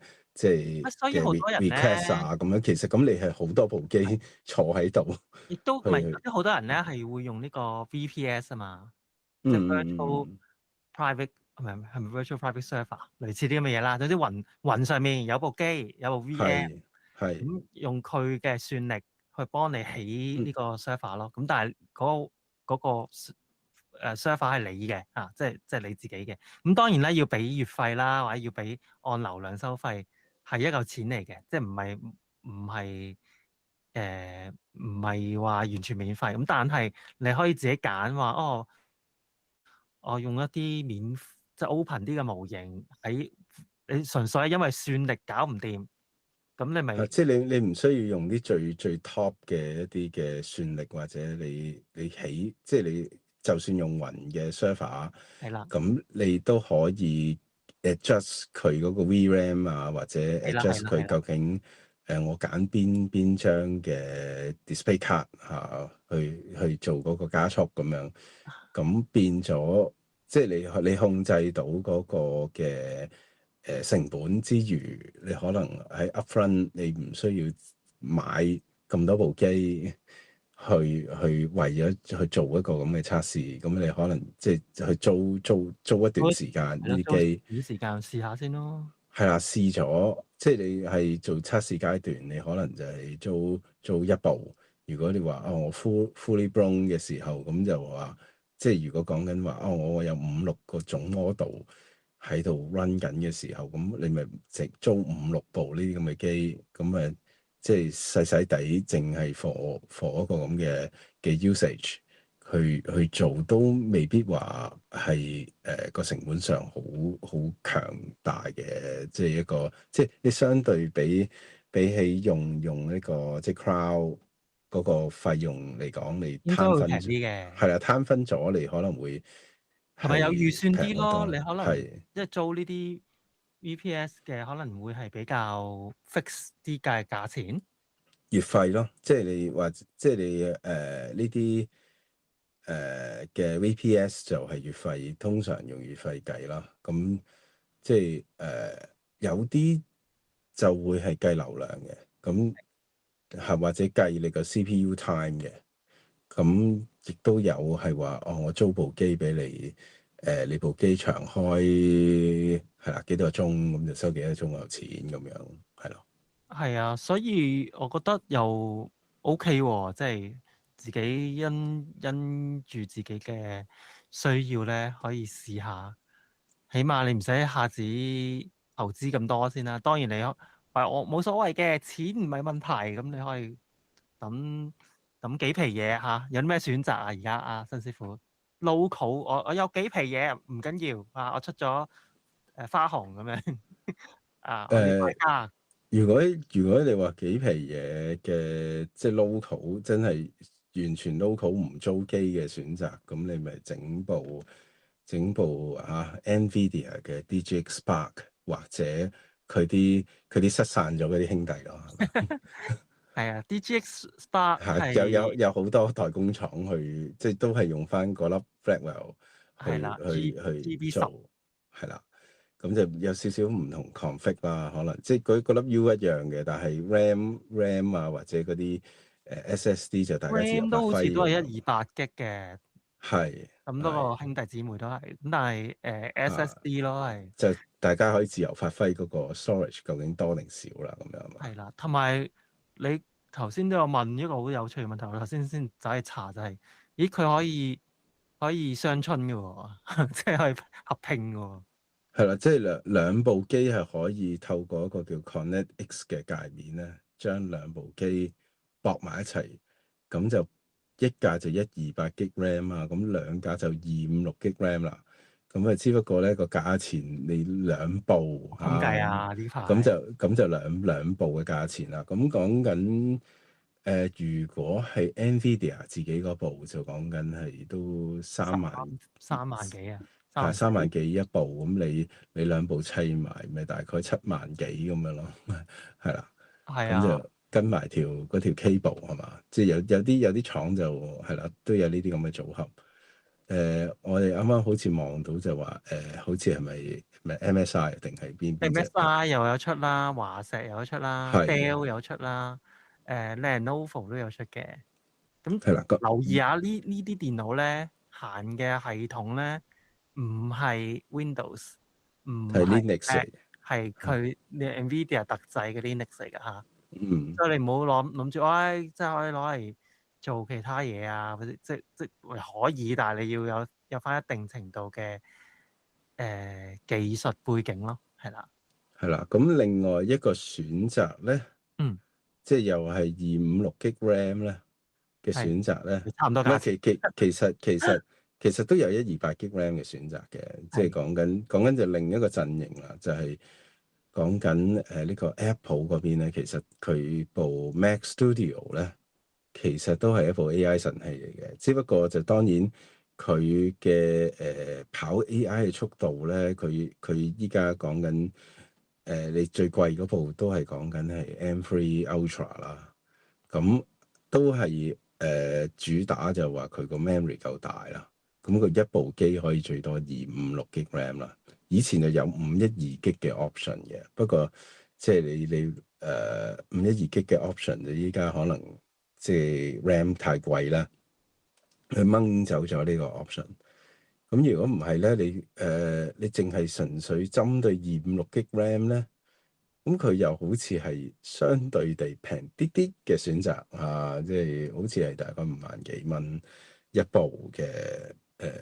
即係 M3 Ultra 啦咁樣，咁就即係你講個 RAM 嘅，即係你行到嘅 model 嘅 size 就睇 RAM 噶嘛。咁256G 咁即係同 DGX Spark 7萬幾蚊嘅組合咧，叫做可以撈到同等 size 嘅一個即係嘅 model 啦，接近啦，唔係話 exactly 一模一樣。咁但係就變咗你嗰部機咧，就係一部 Mac 嘅系統啦，就唔係 Linux 嘅系統啦。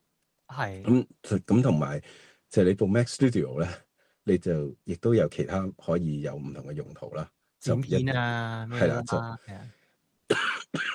或者 run 一啲即係一啲 run AI 圖都得噶嘛，或者係 run 一啲 3D 嘅嘢啊，咁都可以即係多 RAM 啊，多 processor 係啦，即係你DGX Spark 咧，咁就佢就係一部專係專係 for AI 嘅 workstation 啊嘛。咁所以佢就佢最大嘅好處就係佢可以做 AI 嘅 training， 就可以行 CUDA 嗰啲咧就比較快嘅。係。咁 Mac 機又冇 CUDA 嘅。咁變咗咧，你就淨係我嚟行啲 AI model 就 OK， 但係咧你做 training 咧就要用佢 MLX 嗰扎嘅 toolset 係啦，咁就唔同嘅，咁唔係話做唔到 training 啊，不過即係就始終業界就用 CUDA 比較多咁解。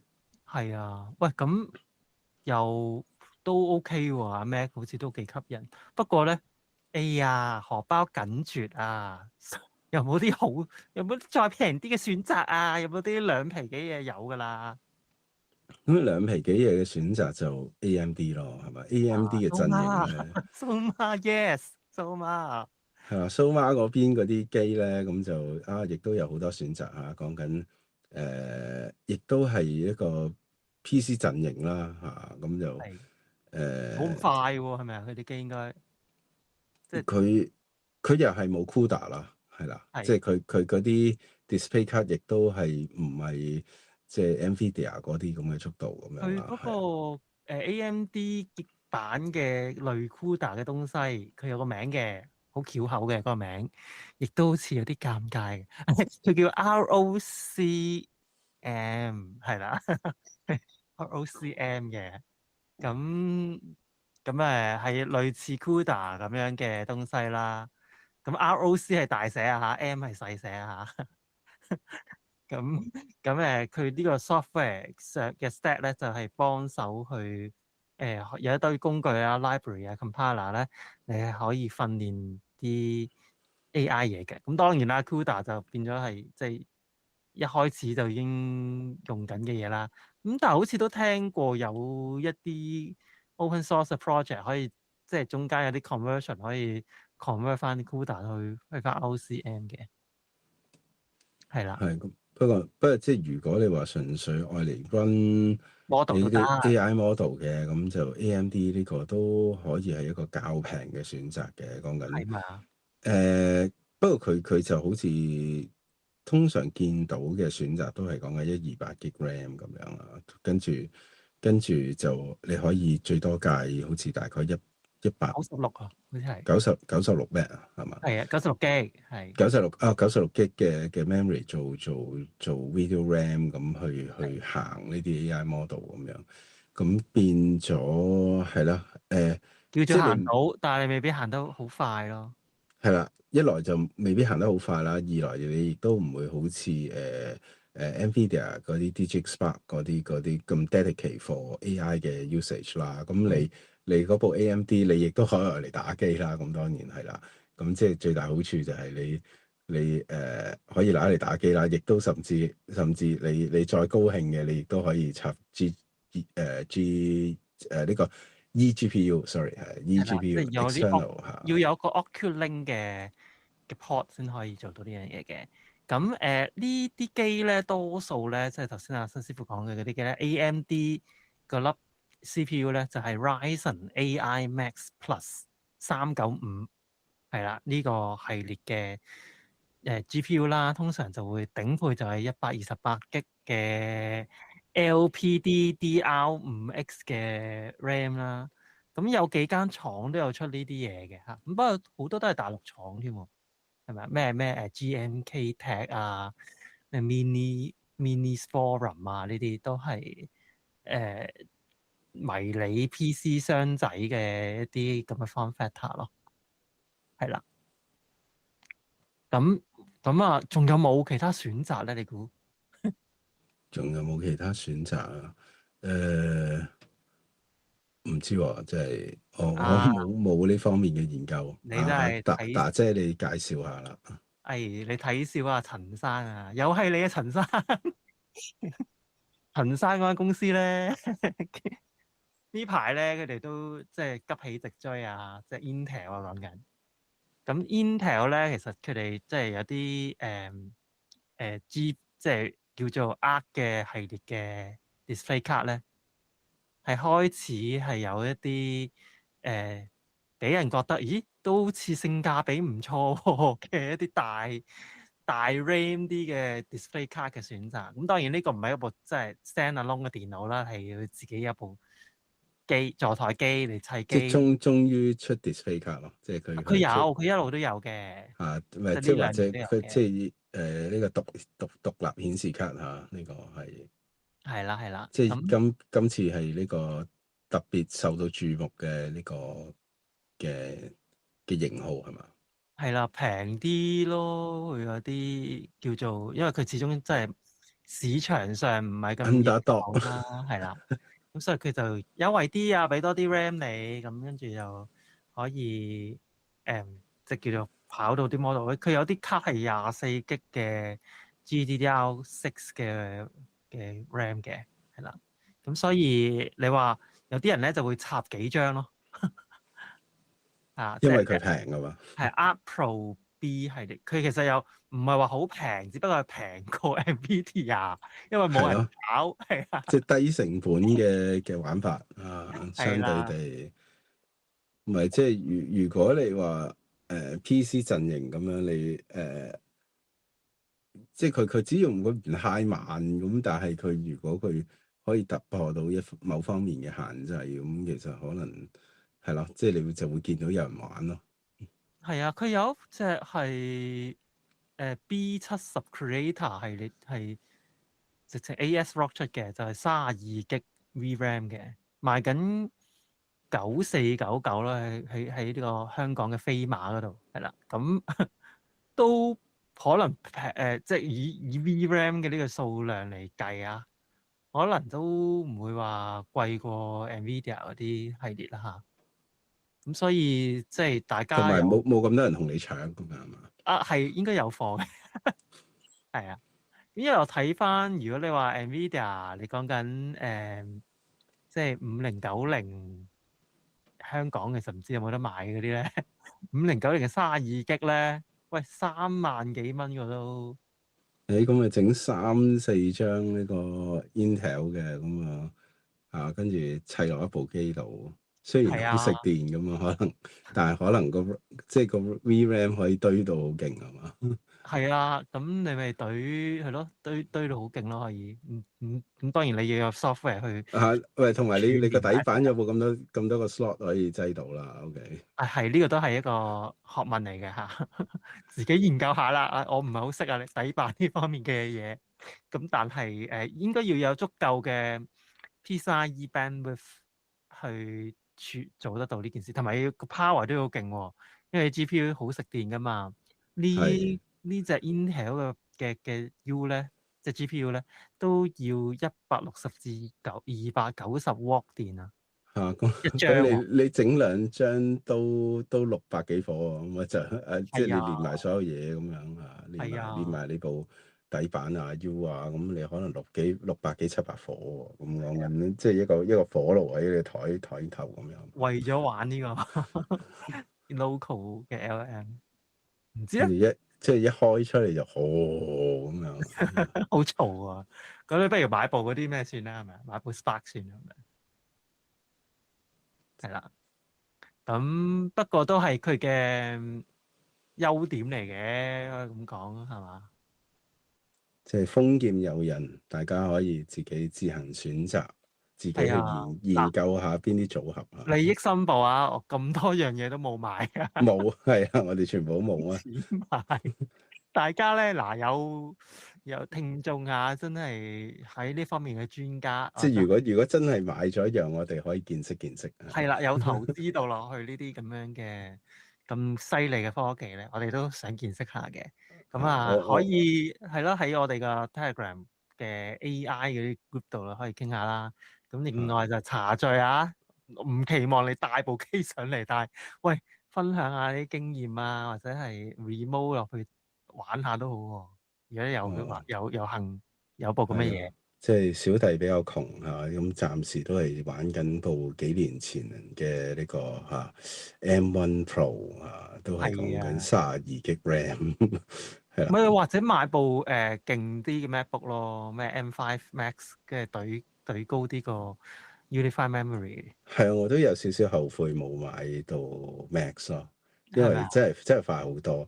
咁我依家我嗰部 M1 Pro 係啦，32GB其實都即係講緊呢啲 Gemma 呢扎嘅 model 應該都係 run 得到嘅，係啦。你試下係啦，整個31B 懟落去，係啦，你又話翻俾大家聽你嘅 use case 啊，佢夠唔夠醒啊？因為我頭先咧都即係咪後都分享過我即係龍蝦嗰啲搞笑嘢啊，咁咧即係日後可以即係聽到阿達姐分享嘅時候，有幾激氣嘛？你啱啱先好好笑啊！係啦，咁有興趣想聽下呢啲咁樣嘅吐槽嘅事情咧，可以嚟呢個即係頭先講嗰個AI Thinkers 嘅 Meetup 啦，又或者 Hong Kong Open Source Conference 或者我哋茶敘，我都會分享嘅。係咪？定係呢個 UKPUG 嘅呢個嘅時候又可以分享啊？係啊，多謝你 remind 我啊。咁咧，小妹咧就將會喺呢個6月中嘅時候咧，就會拜訪英倫嘅。咁樣咧，就都唔好多日子嘅啫，都係10日8日咁樣啦。咁但係我係有少少任務在身嘅，咁所以就唔可以即係唔係咁多日攞出嚟同大家見面或者同大家玩啦。咁但係咧，安排緊究竟點樣同大家見面？係啦，咁我係有將我而家叫做未 plan 嘅日子咧，就打咗出嚟喺Telegram group 嗰度咧，應該茶敘相關嗰度咧，就係俾大家去如果係身處英國嘅朋友啊，係可以或者你路過英國嗰幾日你都可以都得，係啦。總之你係嗰段期間喺英國嘅話咧，可以去投下票啊，睇下你想我哋喺邊度聚會同埋邊個日子聚會啊。咁我有啲 option 啦，咁有啲 option 應該受歡迎啲嘅，咁應該已經跑出緊㗎啦。咁睇下大家嗰啲日子係咪都 OK 嘅話咧，咁我哋可以安排，可能就會喺曼城應該係跑出緊嘅，就係啦，咁就可以有個聚會啦。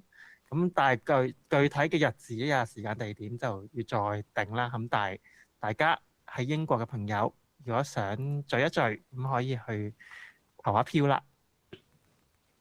即係首次嘅 UKPUG 聚會啊，可能係啊，喂，真係好難得，值得紀念嚇。值得紀念係咪要整個用 AI 整個 UKPUG？我哋其實真係有責任咧，將呢個敗家熱潮咧推到去英國，因為英國真係唔係好掂啊！呢啲太慳家啦嘛，係咯，唔係拜唔起英國嗰啲太過窄啊，太貴，真係真堅敗家，真係會係啦。咁喂係咯，我哋講住咁多先啦。大家有啲咩熱烈討論嘅嘢咧，不妨喺 Telegram 嗰度繼續做啦。咁今集咧係呢個1049集嘅 HKPUG Podcast 咧，講住咁多先。下集再同大家講其他科技話題，同大家講聲拜拜。拜拜。